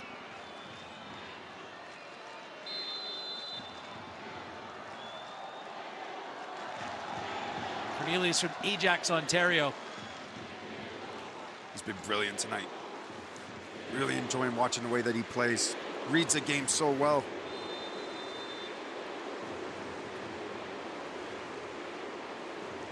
It's interesting what a change of scenery can do. Went from the Whitecaps to Greece to Malmo. Has really found his way.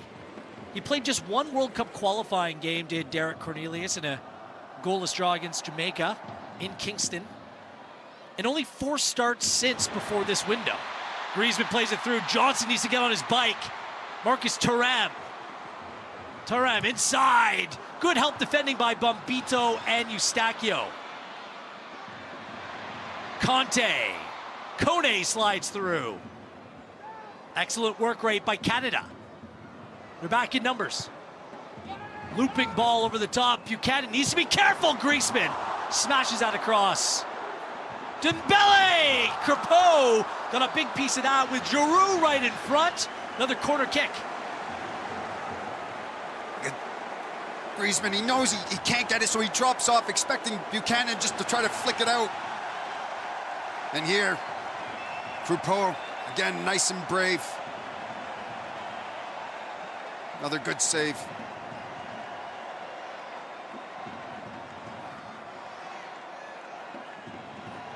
Crepeau stands his ground again. It's going to be Dembele to take this corner kick. The pressure is mounting. Dembele, that's flicked on by Camavinga, I believe. Saliba.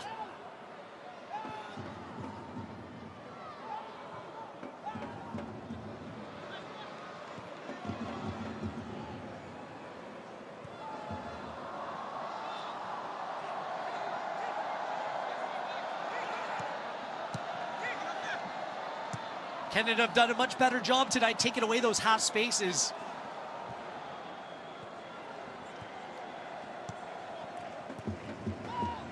Speed down the flanks, speed more the trouble spot for Canada, dealing with the pace and quality of the French. Here we go again. Thuram. To Mendy. Good ball inside. Griezmann lets it run. Davies smashes that clear.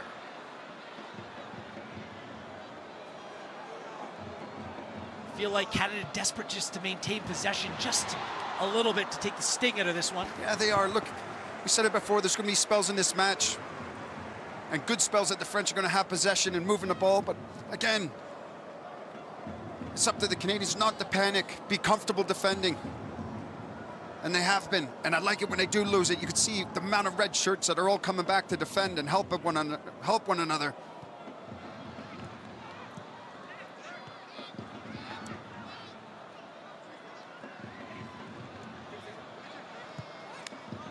Johnston to Buchanan in space. Just keeps it in. Saliba gets enough on it, out for a throw.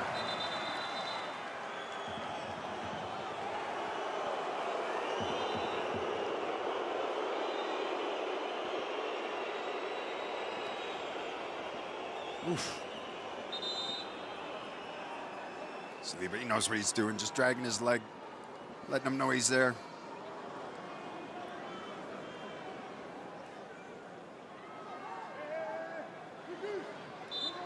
Referee Fabio Verissimo of Portugal doing well to intervene before anything caught fire there.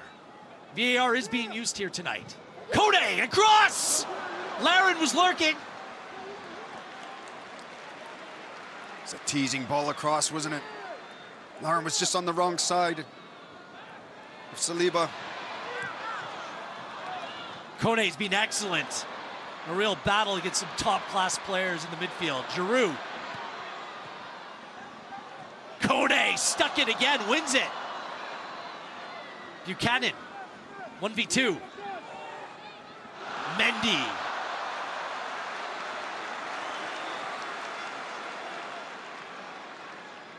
Mendy wins out, but there's a fearlessness. Canada not backing down.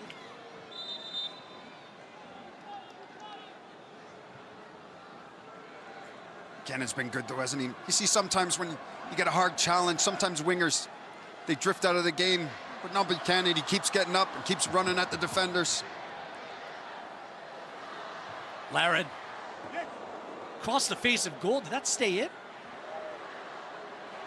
Mignon's claiming a goal kick, it looks like that's going to be given. Yeah.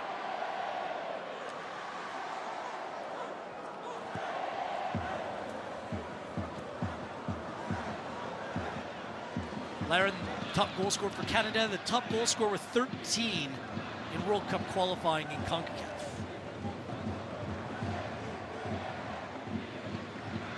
Scored 7 goals with Mallorca, played in a Copa del Rey final as well. His first season at that club. Koundé.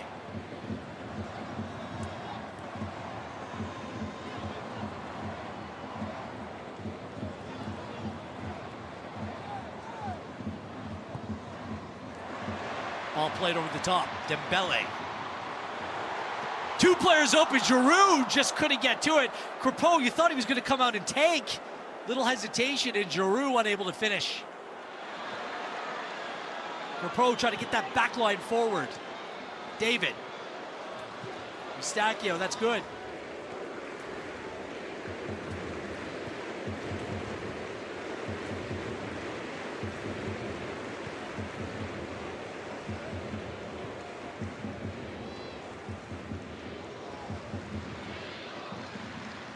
France opens their Euros on the 17th against Austria, also in a group with the Netherlands and Poland.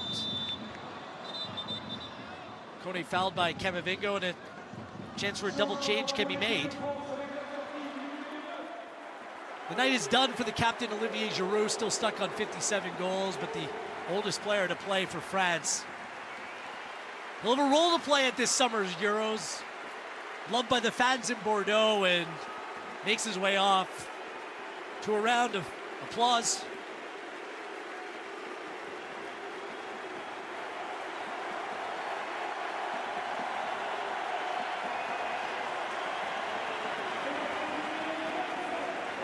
Replaced by Bradley Barcola of PSG up front. Picked up his first cap against Luxembourg on Wednesday. Ibrahim Konaté is also going to come into the game, the Liverpool center back. But Giroud, likely the last time he'll play here for the national team in Bordeaux. Bordeaux, not a regular site of national team games. Some true appreciation for all of his vast contributions for Olivier Giroud.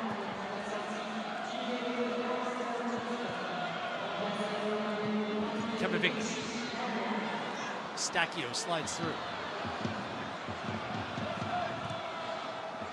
Just the one change. It looked like Konaté was preparing to come on, but still Saliba.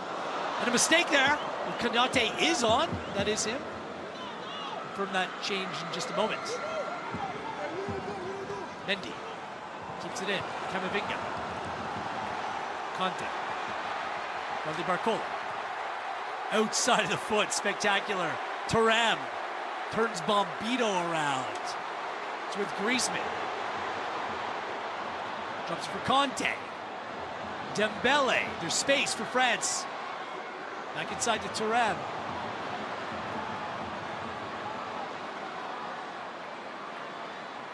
Conte. Dispossessed by Jonathan David.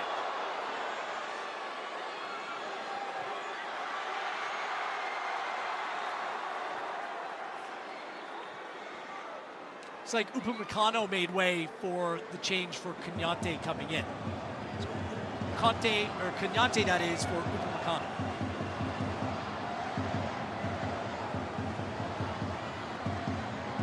Also a change for Canada, Richie Laryea came on and Alistair Johnston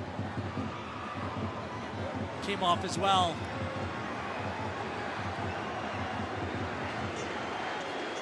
And there is Richie Laryea cutting inside. It comes on the foot of Laryea. Laryea chopped down and immediately earns Canada a free kick in a dangerous position. Talk about immediate intervention by Richie Laryea. Yeah, Richie just seen the space, drifting over, overload in the middle. Takes a touch, knows it doesn't have much space left, just looking for some contact.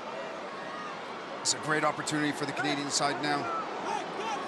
It's where you got to make the most of these opportunities. So who will be on set piece duty? Will it be Eustachio? Looks like Davies is taking ownership of this.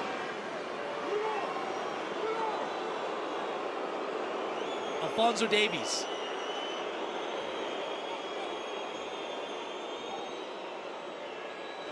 We're 25 yards out. Davies. Ball does its job. Comes straight off the head. It's Canmnt. And maybe be careful with that one. Tarem.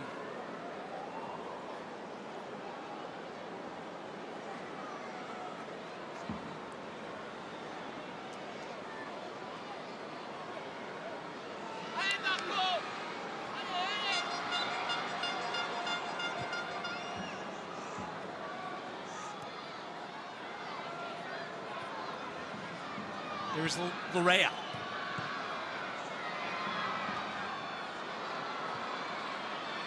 Hasn't played a whole lot of football, but can play a critical role if fits for Copa America. Just seen 11 minutes since returning from a hamstring injury that was sustained in Toronto FC season opener on February 25th. Davies. He's got Miller cutting inside. Miller, the underlap. Edged off the ball by, well, Conte.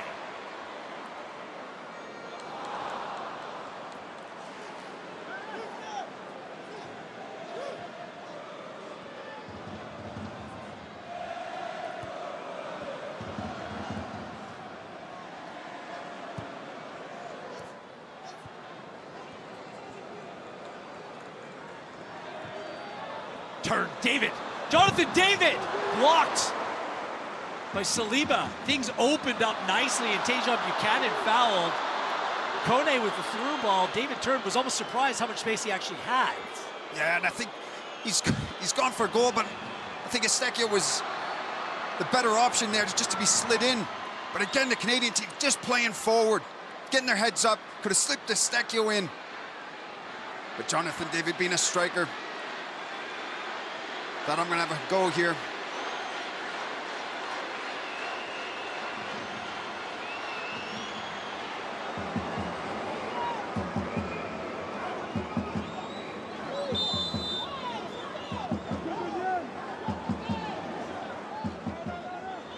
So Eustachio and Davies both over top of this one.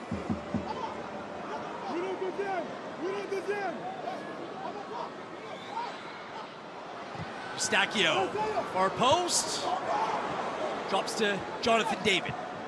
David launches to the far post. 2 or 3 Canadian players, all lurking behind the back line, sailed over top of all of them. Yeah, it was a clever ball. I think the Canadians were offside though, but right idea.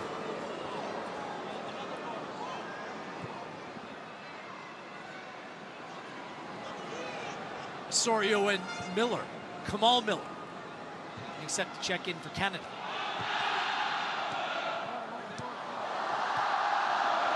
Nicola comes off Nicola last. Well done by Laryea.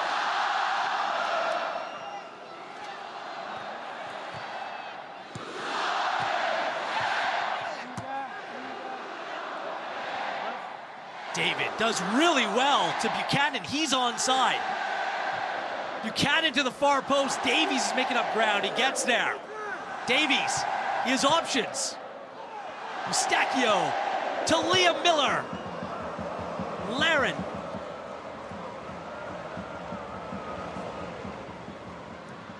Second phase, here is Lorea. Buchanan, Lorea turns, goes down. I mean, that's trademark Richie Lorea.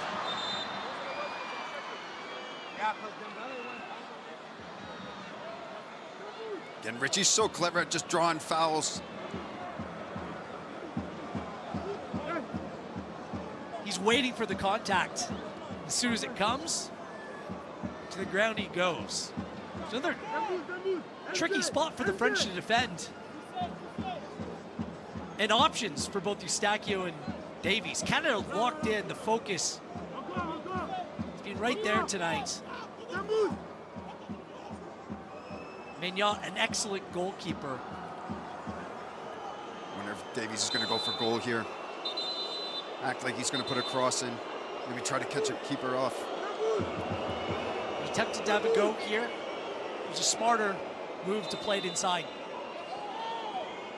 Davies will determine that. Davies goes far post. Bombito is closed off by both Thuram and Koundé. I mean, Bordeaux will be buzzing if Mbappe comes into this game.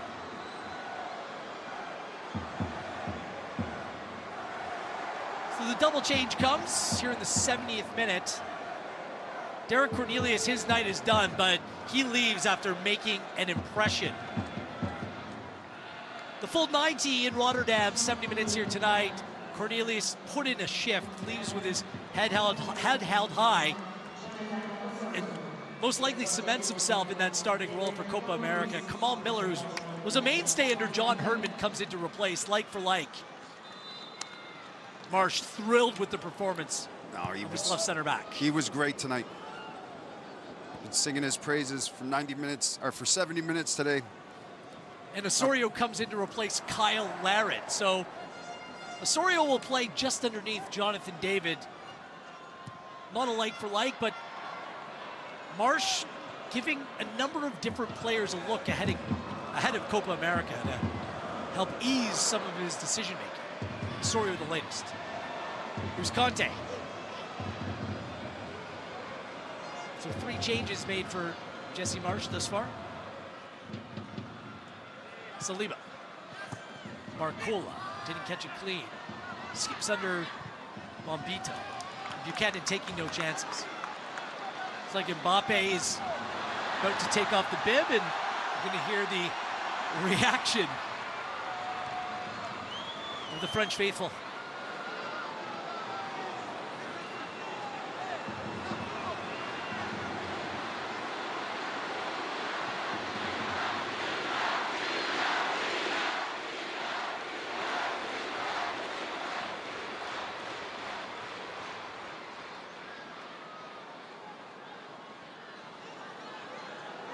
And there he is. They called it a contusion they picked up in last game. That tells me more about proceeding with caution than anything else, and Mbappe's going to have a chance to put his footprint on this game momentarily.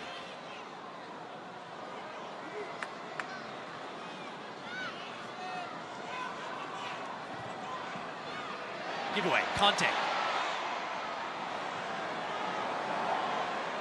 Spins inside, Conte still on it, lays it off for Barcola. Takes it off Lorea, he goes down, play continues. Conte swings it across, Davies able to clear as far as Kenyatte. Dembele. Well done, Alphonso Davies. Had a real battle against Frimpong, same thing tonight against Dembele. Davies, excellent here tonight. Koundé. Davies.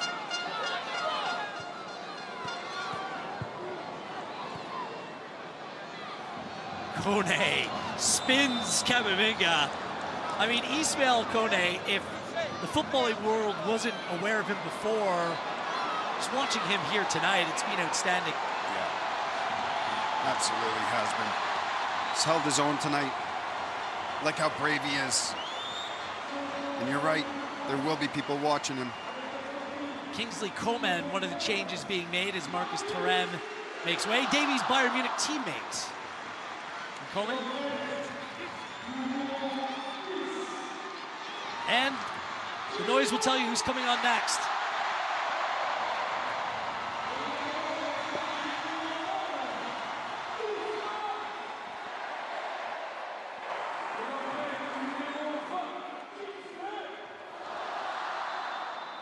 So the great Kylian Mbappe joins the party here in the 74th minute. A chance for the Canadian back line and group in its entirety to face arguably the best player in world football today in Kylian Mbappe. The tests just keep on coming, don't they? And of course, that other number 10, the one for Argentina, is upcoming in the next one.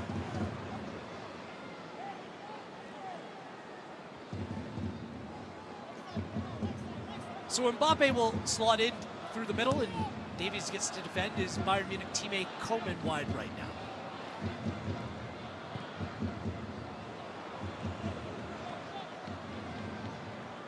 Been impressed with the Canadian side tonight.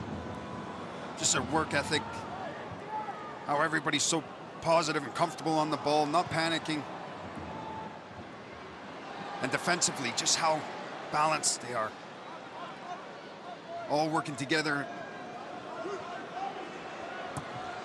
If you're Jesse Marsh looking at this, there's an awful lot of positives that you're taking from tonight's game. Davies.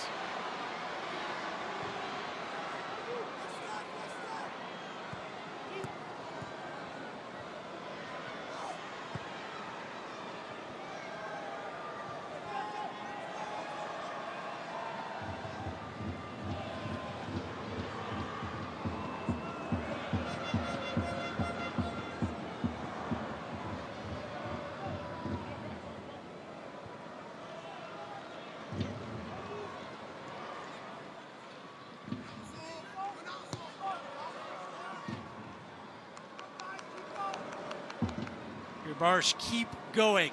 The scoreline thus far would seem to have been unexpected off short rests after the second half performance against the Netherlands, but this Canada side, chock full of character, really putting in a shift. Davies is down with a cramp and can understand why. The amount of running he's put in, the work he's put in tonight is landed heavy here though. Yeah, got a header, but you can see the way he landed awkward.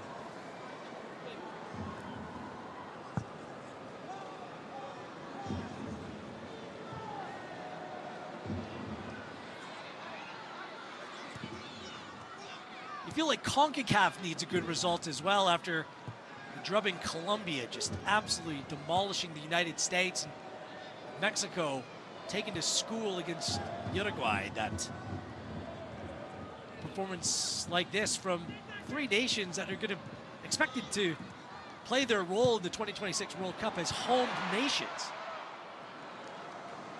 And the bar's going to need to be raised, and certainly this Canadian performance here tonight gives you reason to believe it can be.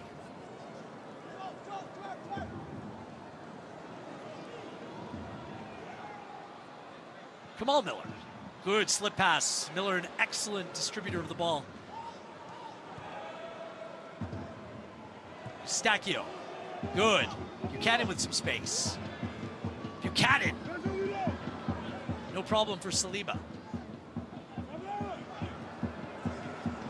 Stacchio takes control. Eustachio, closed down by Camavinga.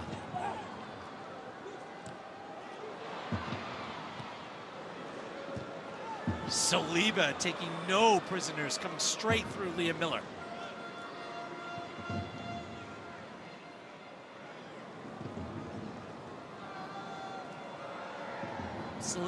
Saliba and Gabriel played a huge role in Arsenal's success this season. Going right down to the wire against Manchester City in the Premier League. Two center backs, fit, readily available, strong. Miller to Jonathan David, he's got some space. Jonathan David across, closed down by Saliba. David to Miller. Canada sensing an opportunity. Big defensive moment by Saliba. Davies plays it inside. Good touch by David to Osorio. Conte's there. Trying to go the other way. It's Bombito getting in the way. Kone hunts him down, does really well. Read him. Buchanan down on the field. Not going to take any chances as Tejan needs treatment.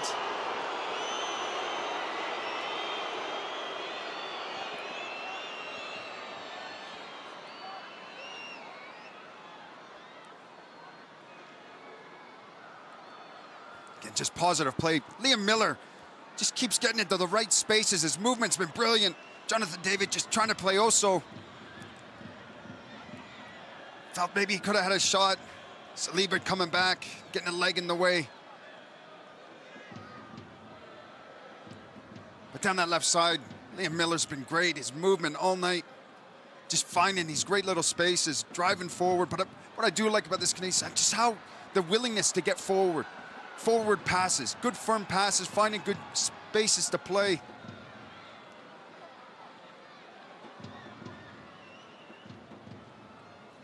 Buchanan, he's worked hard tonight as well. Hope it's not too bad. Signaled that he wanted a substitution right away when he went down.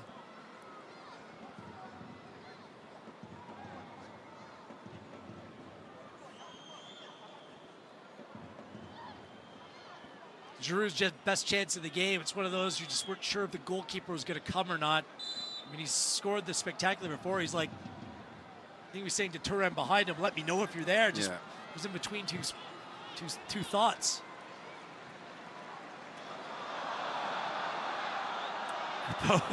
Crowd thought he handled it.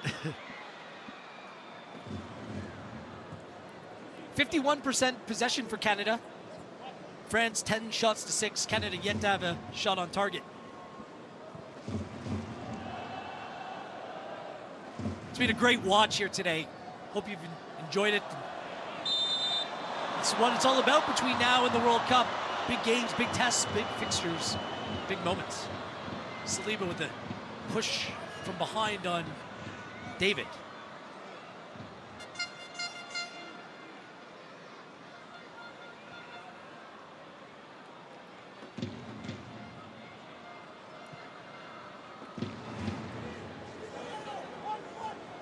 Davies. Kone.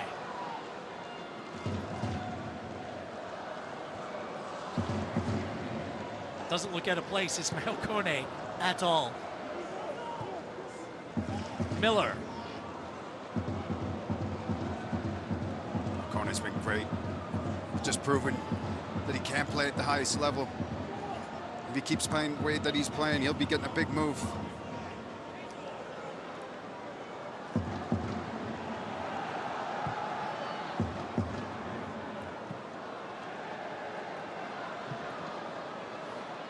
Just such an intriguing player at 21. Just feel like he's an unpolished gem.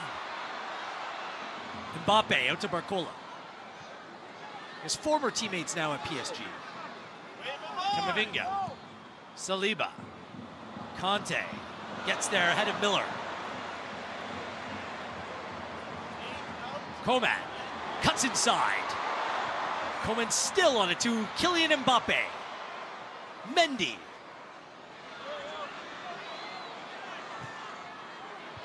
Davies closes that off, gets there ahead of Griezmann.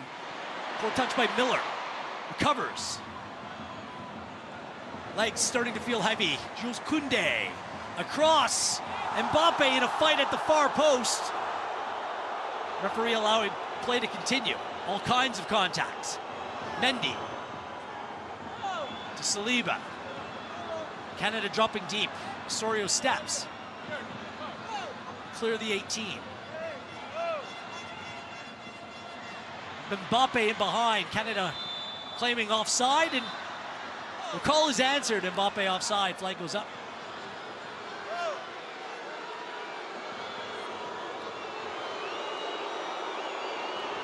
It's just Buchanan, Mbappe just tussling each other. Both players are guilty. They're both holding on to each other. Refs looked at it saying, you're both at it, play on. Mbappe getting caught offside there. But it just shows you that the line, the back line has been very, very good, solid. So some more sweeping changes for Jesse Marsh, including what looks to be a first Canada cap. Alphonso Davies, excellent here tonight. He's replaced here in the 84th minute. Kyle Hebert from St. Louis SC coming on to replace in Major League Soccer. And Tani Oluwaseyi, young player from Mississauga, has really started this MLS season strong with Minnesota United. A first Canada cap for Tani Oluwaseyi. A player who's come from a little bit off the radar, but he earned his way into the Canada squad, and Jesse Marsh has rewarded the young man with his first Canada cap. Special moment. Jacob Schaffelberg comes on as well.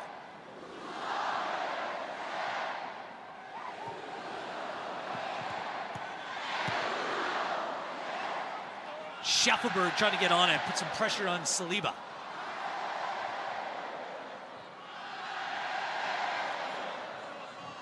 Saliba keeps it in. Canada wins it back. Eustachio back to Lorea. That's fantastic. Fantastic defended by the Canadians. All hunting the ball, looking to win it back. Everybody's putting a shift in today. Schaffelberg with space. Has Osorio to his right. He goes there. Osorio, far post. Perhaps picked the wrong option. Coman. Hebert.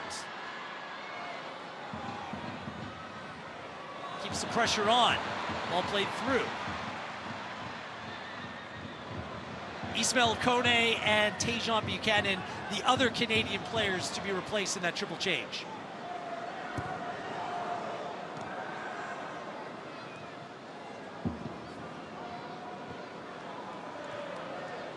Schaffelberg slotting in down the right side as Liam Miller retains his spot on down the left. Osorio now drops back to play alongside Eustachio in central midfield. So Oluwaseyi and David lead the line. Schaffelberg needs to track back Mendy with space to attack. Good work by Schaffelberg. Comes off Mendy last.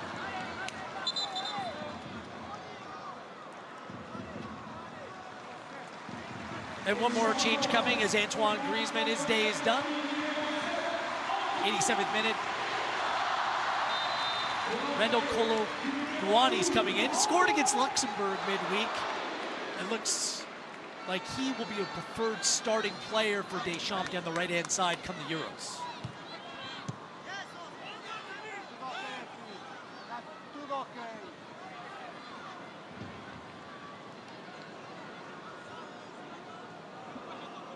It's been a good watch, Jimmy, despite no goals. It's been great. It really has. It's been a good performance so far by Canada. Coman turns around Hebert. Mbappe lets that run to Barcola.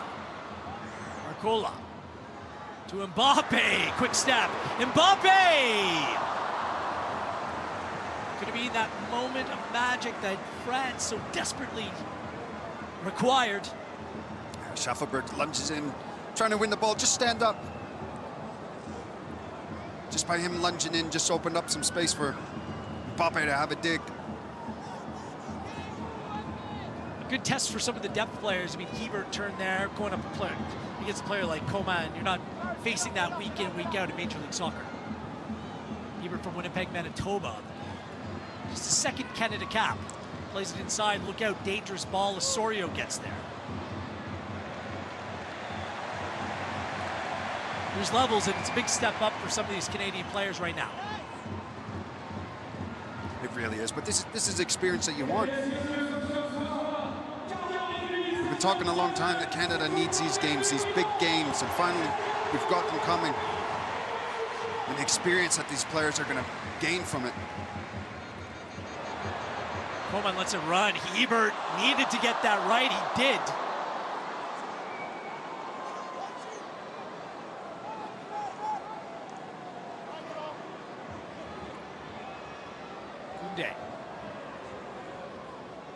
Goalless here. joint favorites heading into the Euros with England, who ended up losing to Iceland 1-0. So a couple of the favorites not draping themselves in glory heading into Euros. Voyageurs up for a good party tonight in Bordeaux. It's wine country. Jimmy, I know you're more of a lager guy. I do enjoy my wine. YOLO. You only live once. These guys are having a blast up there. Well, it's great to see the Canadians traveling. That glass of red will be well-deserved. Jesse March letting us know in the build-up to this one, their hotel is actually right beside the wine museum in Bordeaux. Right? Not a bad location. I know where you'd be if you were there. Kickoffs at what time? Yes. Hebert. Just a minute to go of the 90. Is there a late goal to decide this? Foul in the middle of the park and free kick. Sore one for Camavinga. Excellent output by Eustachio tonight. We'd be remiss if we didn't mention his club form just hasn't been seeing regular football after playing 90 minutes on February 25th for Porto. Didn't start another game in just 68 league minutes and 7 games played since. Needs to be able to play 90 come Copa America. Loré inside, David, oh no! Just a little bit of a heavy touch. I'm not sure if he knew how much space he had. I think it was Jonathan David wanted it played in front of him. Yes. The pass came in a little bit too hard. He couldn't control it. But you could see Jonathan was making that run. Wanted Richie just to play it in behind. There's been a few of those moments here tonight. So no complaints, 5 more minutes of this. Let's keep it going.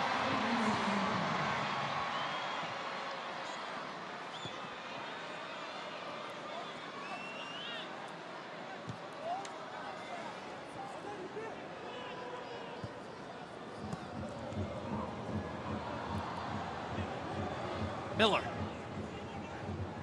Inside, just Camavinga gets there first. Special shout out to the Canada side from 1986. Must be so special watching Canada in action once again against France. Coman on Hebert. Eustachio getting over to the help. Coman knocked down, miss. Kolo Muani wide open, the goal wide open, and he can't find the target. What a miss. How did he miss that? Perfectly weighted cross, right on his head. Just couldn't get it on target. The other thing is, oh, how is he left wide open like that?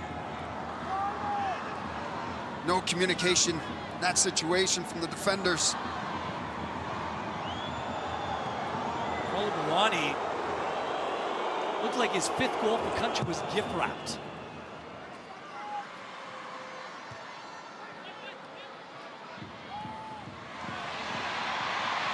Here he goes again. Muani tries to slip through Mbappe. Crepeau hesitates. Mbappe's still on it. Eustachio, well done by the captain. So you got to give credit to Max Crepeau there. A lot of keepers panic and then sliding in. But he does well, just enough here for Mbappe, just to take him away from goal. Gets up quick. And again, Eustachio coming back and helping out his teammates. I said hesitated, but not even in a bad way. You need to be mindful of what, as well as who. And the quickness of Mbappe in a situation like that, goalkeeper comes out, you know that player's going to be looking for that contact. Oh, they're going to be looking for well the done by contact. the goalkeeper. It's fantastic play by Max Crepeau. Just did enough to take him away from goal, slow him down, allow his teammates to come back and defend.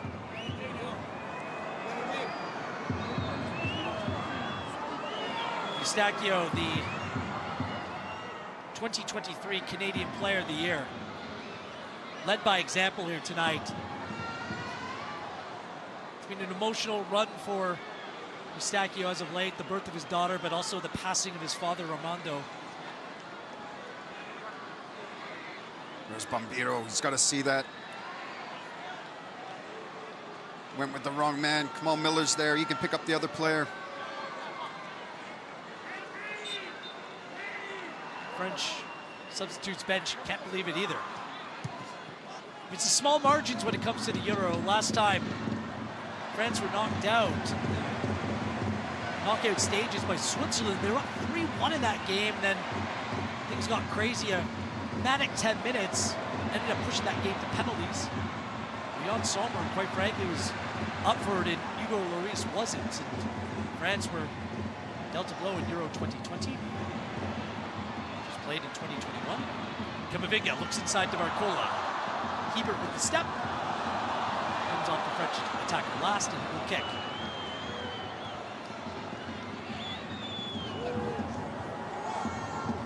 Cornelius, Bompito, Kone, young Canadian players really making an impression here over these 2 games. They've been very impressive. Great performances. I think the team needed a good performance here going to Copa America, and the country as well, just to set a proper tone heading into a big tournament for the Canadian men's national team. Look, this team, they've held their own today against one of the best teams in the world. Didn't look out of place. They didn't, not at all. They competed all over the park. Their work rate's been brilliant. Crepeau with a couple early saves off Conte and Thuram. Ian Miller going off the bar for Canada. Here he is again. There's a late winner to be had. Misses Osorio. Nicola to Camavinga. And well played to Mbappe. On Bompito. Mbappe cuts inside. Crepeau with the stop. Well, outside, inside. Max was up for it again. Another big save from Max. Fitting that Crepeau had the final say in this one.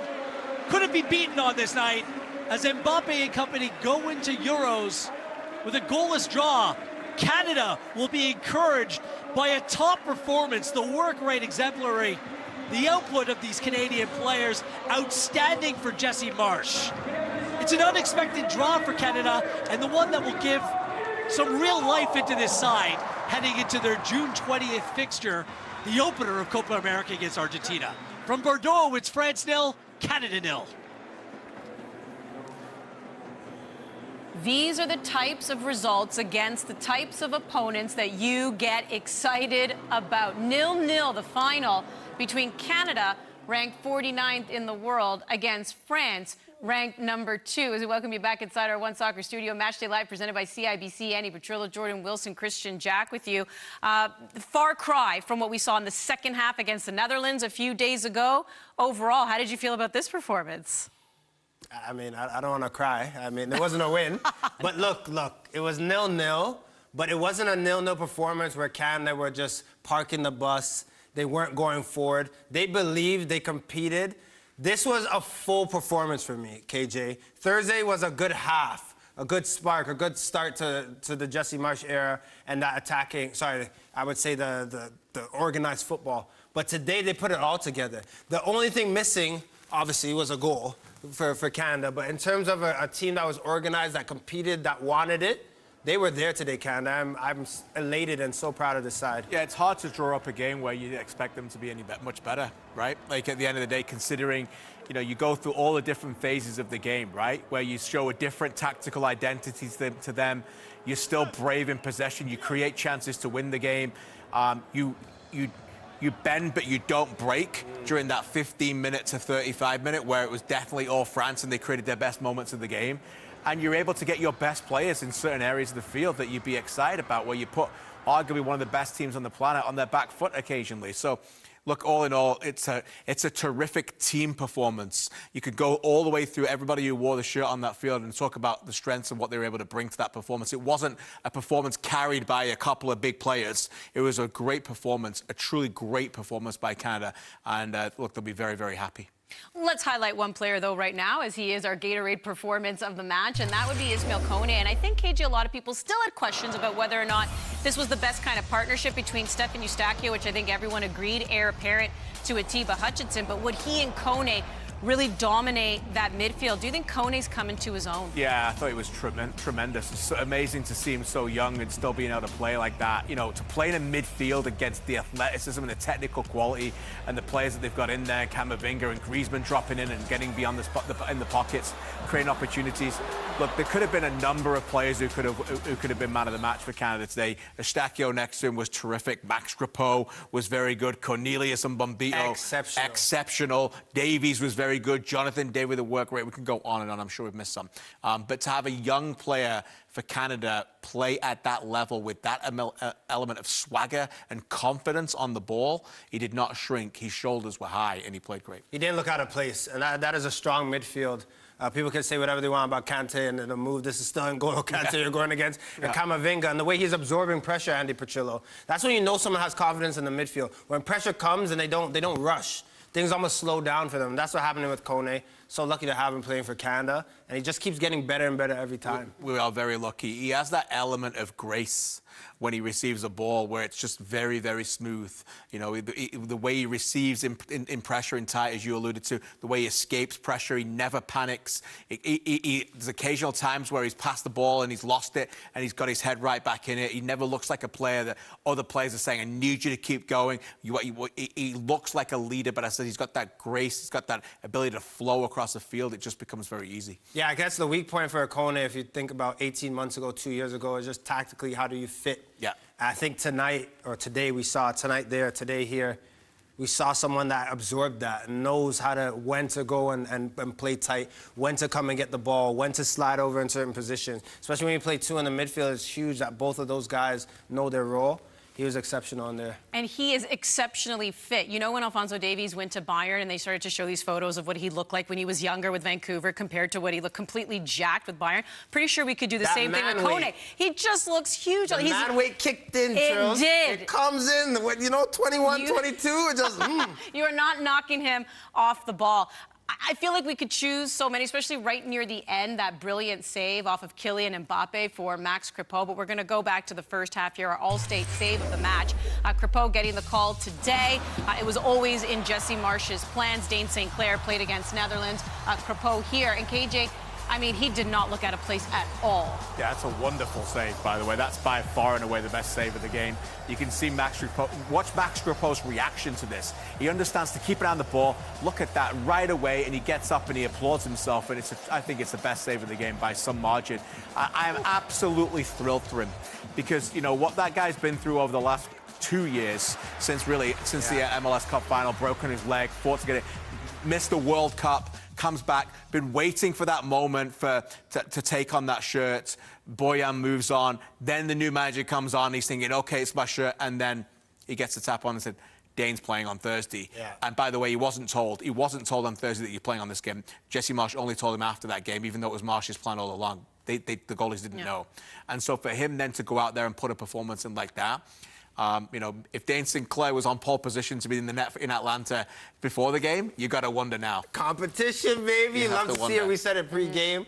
But you have moments in games where you think about, and this is one for Crepeau where he's like, this is where he's starting. He'll always think back to that 0-0 where he stood up against France, and he was there. No one can question on the day. We'll go through clips of him and the way that he made the right decision every time. I'm elated for him. This is a huge moment. Well, and the one that I allude to right near the end there against Kylian Mbappe, that's a great example of somebody you always wonder when a player comes out, as we know that he did, and he challenged a few years ago in the MLS Cup final. That's how he broke his leg. Would they be fearful? Would they not want to do that again? Would they hesitate? He doesn't show any of that as we take a look at some of his saves here. And, I mean, they were coming at him from all angles, Jordan. Yeah, you have to be cool, calm, and collected, and that's difficult with the fact. Look at this save. You can watch this over and over. The reaction time, this is 7 yards out, KJ. But he had to be on it today. He couldn't take his foot off the pedal at all. He had to stay in between the sticks. And for me, decision-making is huge for any player. But for a keeper, for me tonight, he didn't really make a mistake. No, he didn't, and you could see he was ready for it. You know, this is a big one for me. An amazing opportunity. How many goalies would you see there would just continue to go through it and take the leg out and go, oh, give up a penalty and it's over. And then for this one as well, you can he knows Mbappe's shooting here. He knows he stands up tall and strong. It's a strong save. The other thing about Crépeau that doesn't get talked about enough is his mentality. I've had the fortune of covering this guy since he was a kid at Montreal, and now waiting for his opportunities, and he's had a lot of setbacks, and he comes through them, broken leg, you know, demoted back, not getting your opportunity, then waiting, and his self-confidence has soared. It's just like anything with maturity, gets older, gets married, has children, and his confidence and mentality now, he's ready to be at that level. Dane Sinclair may be ready as well, but his mentality is exceptional. Well, quite the decision for Jesse Marsch to make here, as both keepers looking good in these two very hard tests against the Netherlands and France. We're going to be talking a little bit more about this game, but like in 10 minutes, guys, we got a CPL match we have to cover. York United taking on Vancouver. That is right. That is our match of the week. And then following that is match night, where we break down the week that happened in the world of footy. You know you're going to be talking about this one. Canada, yeah, they didn't score, but guess what? They held that guy off the score sheet, even though he came on and had some chances. That's right, 0-0 against France. Matchday Live, presented by CIBC, is on One Soccer.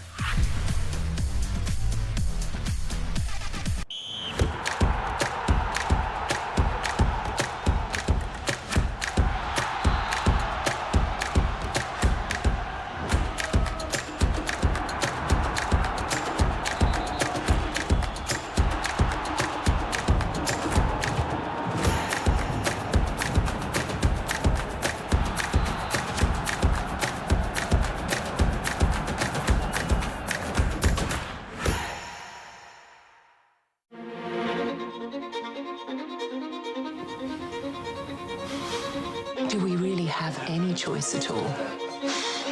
Everyone has a choice, and every choice has a consequence. Which do you choose? Life's full of tough choices, isn't it? How do you choose?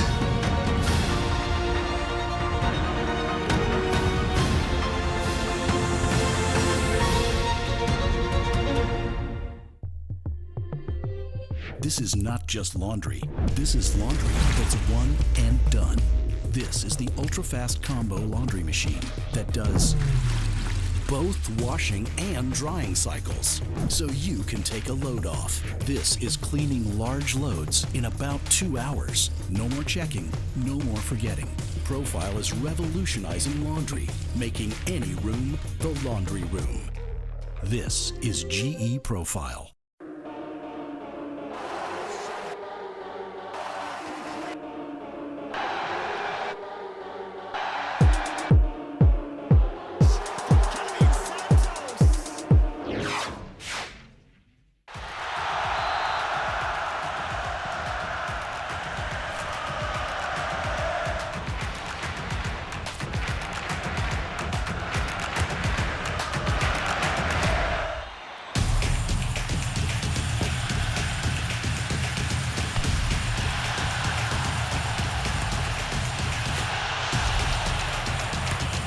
From the edge of your seat or up on your feet, let them hear you cheer.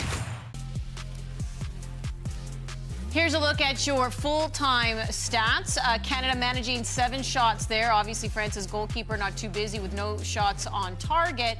Max Crépeau a little bit busy. We brought you through his saves, 4 shots on target there. And you know what? Not too bad when it comes to possession. The Canadians still keeping it close there, 52-48 in favor of France.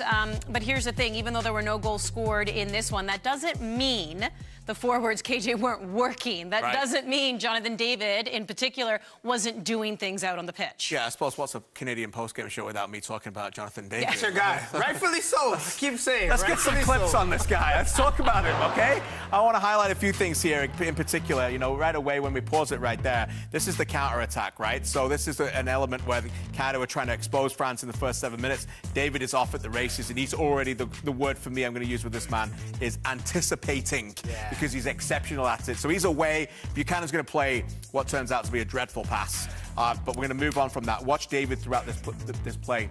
So the ball's played in. David gives up. Look at his body language. He's disappointed. Okay, but then he understands, no, I've still got a role to play here. Camavinga, Champions League winner. No, I'm going to have the ball off you. Wins the ball back right away. And then Canada has another opportunity to break. And David leads that break. Now, it doesn't lead to anything in particular. But look what happens. Now you've got France on the back feet. You've got Davies, David, Larin, and Miller all exposing them. And it all comes from Jonathan David's defensive work rate. This is another opportunity I want to show. And at this point, you've got Larin, and then you've got David. And David is exceptional at reading which defender he wants to go up against. Now, this time, you've got Koundé. Now, he had a good game, but he's not a centre-back. He hasn't got the defensive quality as that. And David scores a lot of goals in France by exposing fullbacks' defensive tendencies. So this time, watch what happens as you go through it. Play it through.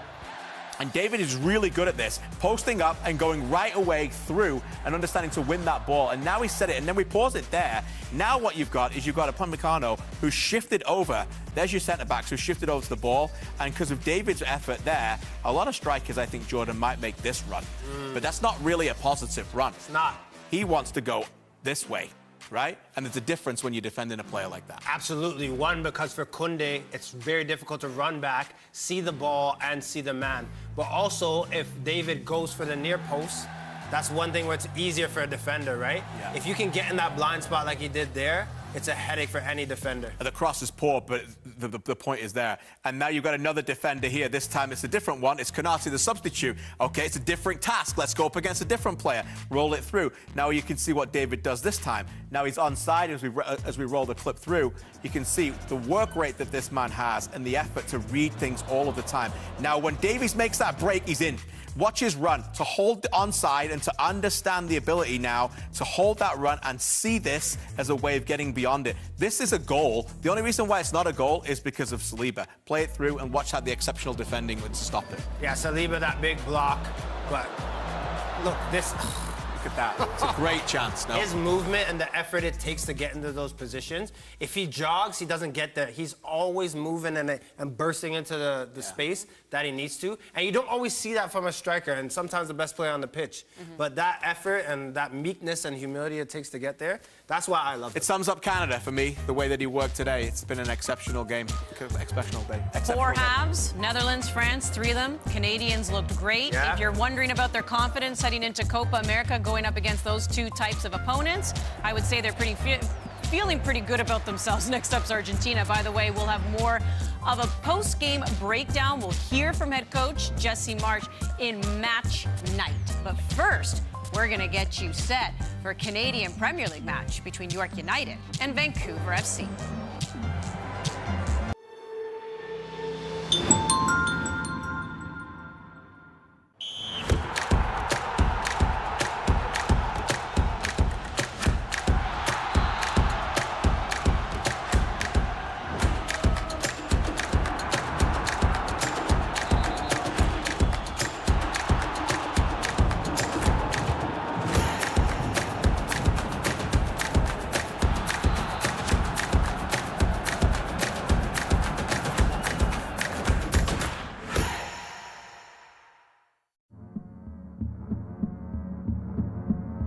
Gatorade, with electrolytes to help replenish what's lost in sweat, carbs to help fuel your working muscles, and fluids to help you hydrate. Scientifically formulated so you never stop competing. I do this for my town, my time, my time. None of you people can tell me to stop. Rehydrate, replenish, refuel. Gatorade.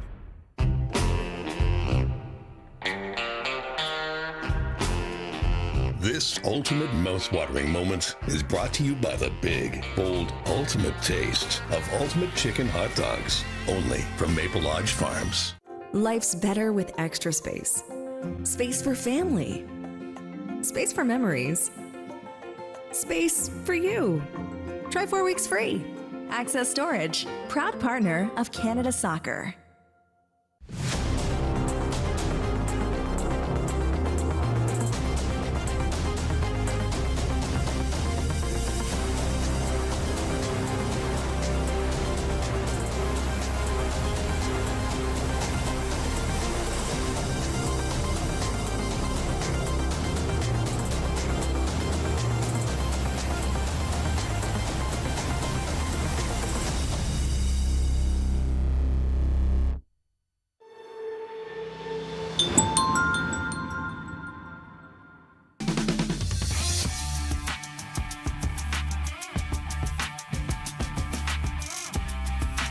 Cordova. It's blocked, and Brian Wright taps in the loose ball to open the scoring. Brian Wright slips by Norman Selanovich.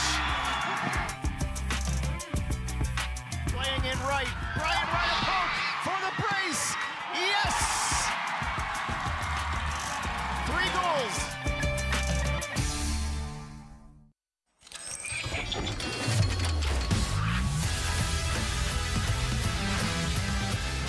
Tony Bet match of the week. It's York United versus Vancouver FC. Both these teams coming off losses, looking to get back in the win column. Vancouver 2-0 loss to Valor. York a 3-0 loss to Forge. Yes, here we go. Everyone, if you've been watching Canada-France and you stuck around for CPO, good for you. Let's get you ready for this one. Andy Petrillo, Jordan Wilson, Christian Jack with you. And here it is. It's the new era as well for York United. The first game that we are going to have a look at their new head coach, Benjamin Mora. What do we know about him, KJ? Well, I had the chance to sit down with him, and you'll see that interview shortly in the show. But he's got a really good resume. We know that he's spent a long time in Asia. He's a winner there. As I said, Malaysia is the area that he spent the majority of his time. When you win 9 trophies, he's coached in Liga MX. He's a demanding coach. He's a coach that knows how to win in those areas. He's a young man who grew up loving the sport, didn't play it at a high level, and knew that he wanted to be a leader of men and a leader of players very early.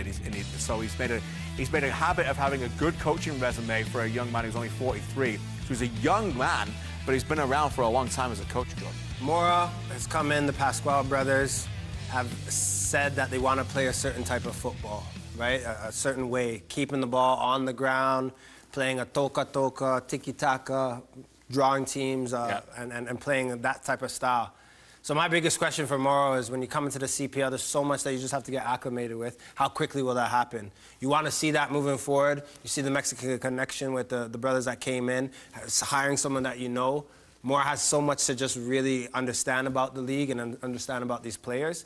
But in terms of a guy coming in and having a distinct brand and a style, he has that. He demands presence. When I'm hearing from players, it's someone that's coming in and knows how he wants to play.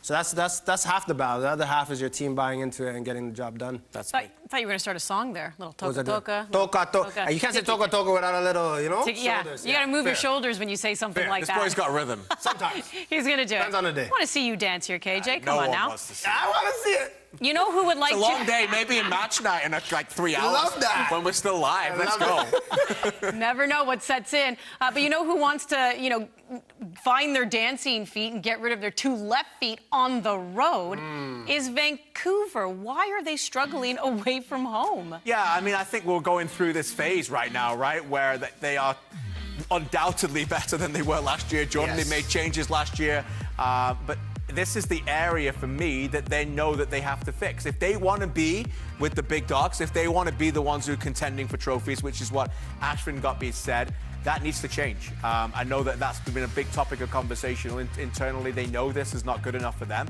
They were at York earlier this season, by the way, and got smashed 3-0, and they weren't good that day.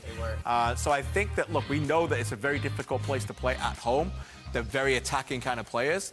I think they just got to get on the ball a little bit more away from it. I'll touch on that because that's how I feel when I watch this Vancouver side play. They're free-flowing, similar, honestly, to how York United was last year, where you don't really care if you lose or if you win 3-2. You just want to score goals and go at teams. And that's where they are right now. They're at a crossroads. But I'm hoping with the mature players in this side that they can say, you know what, maybe we're not going to win today, but let's not lose. Let's take that point. If they get a point today, they're sitting pretty. They're looking at second place in the table. You could take that if you're a Vancouver FC side, comparative to how they were last season.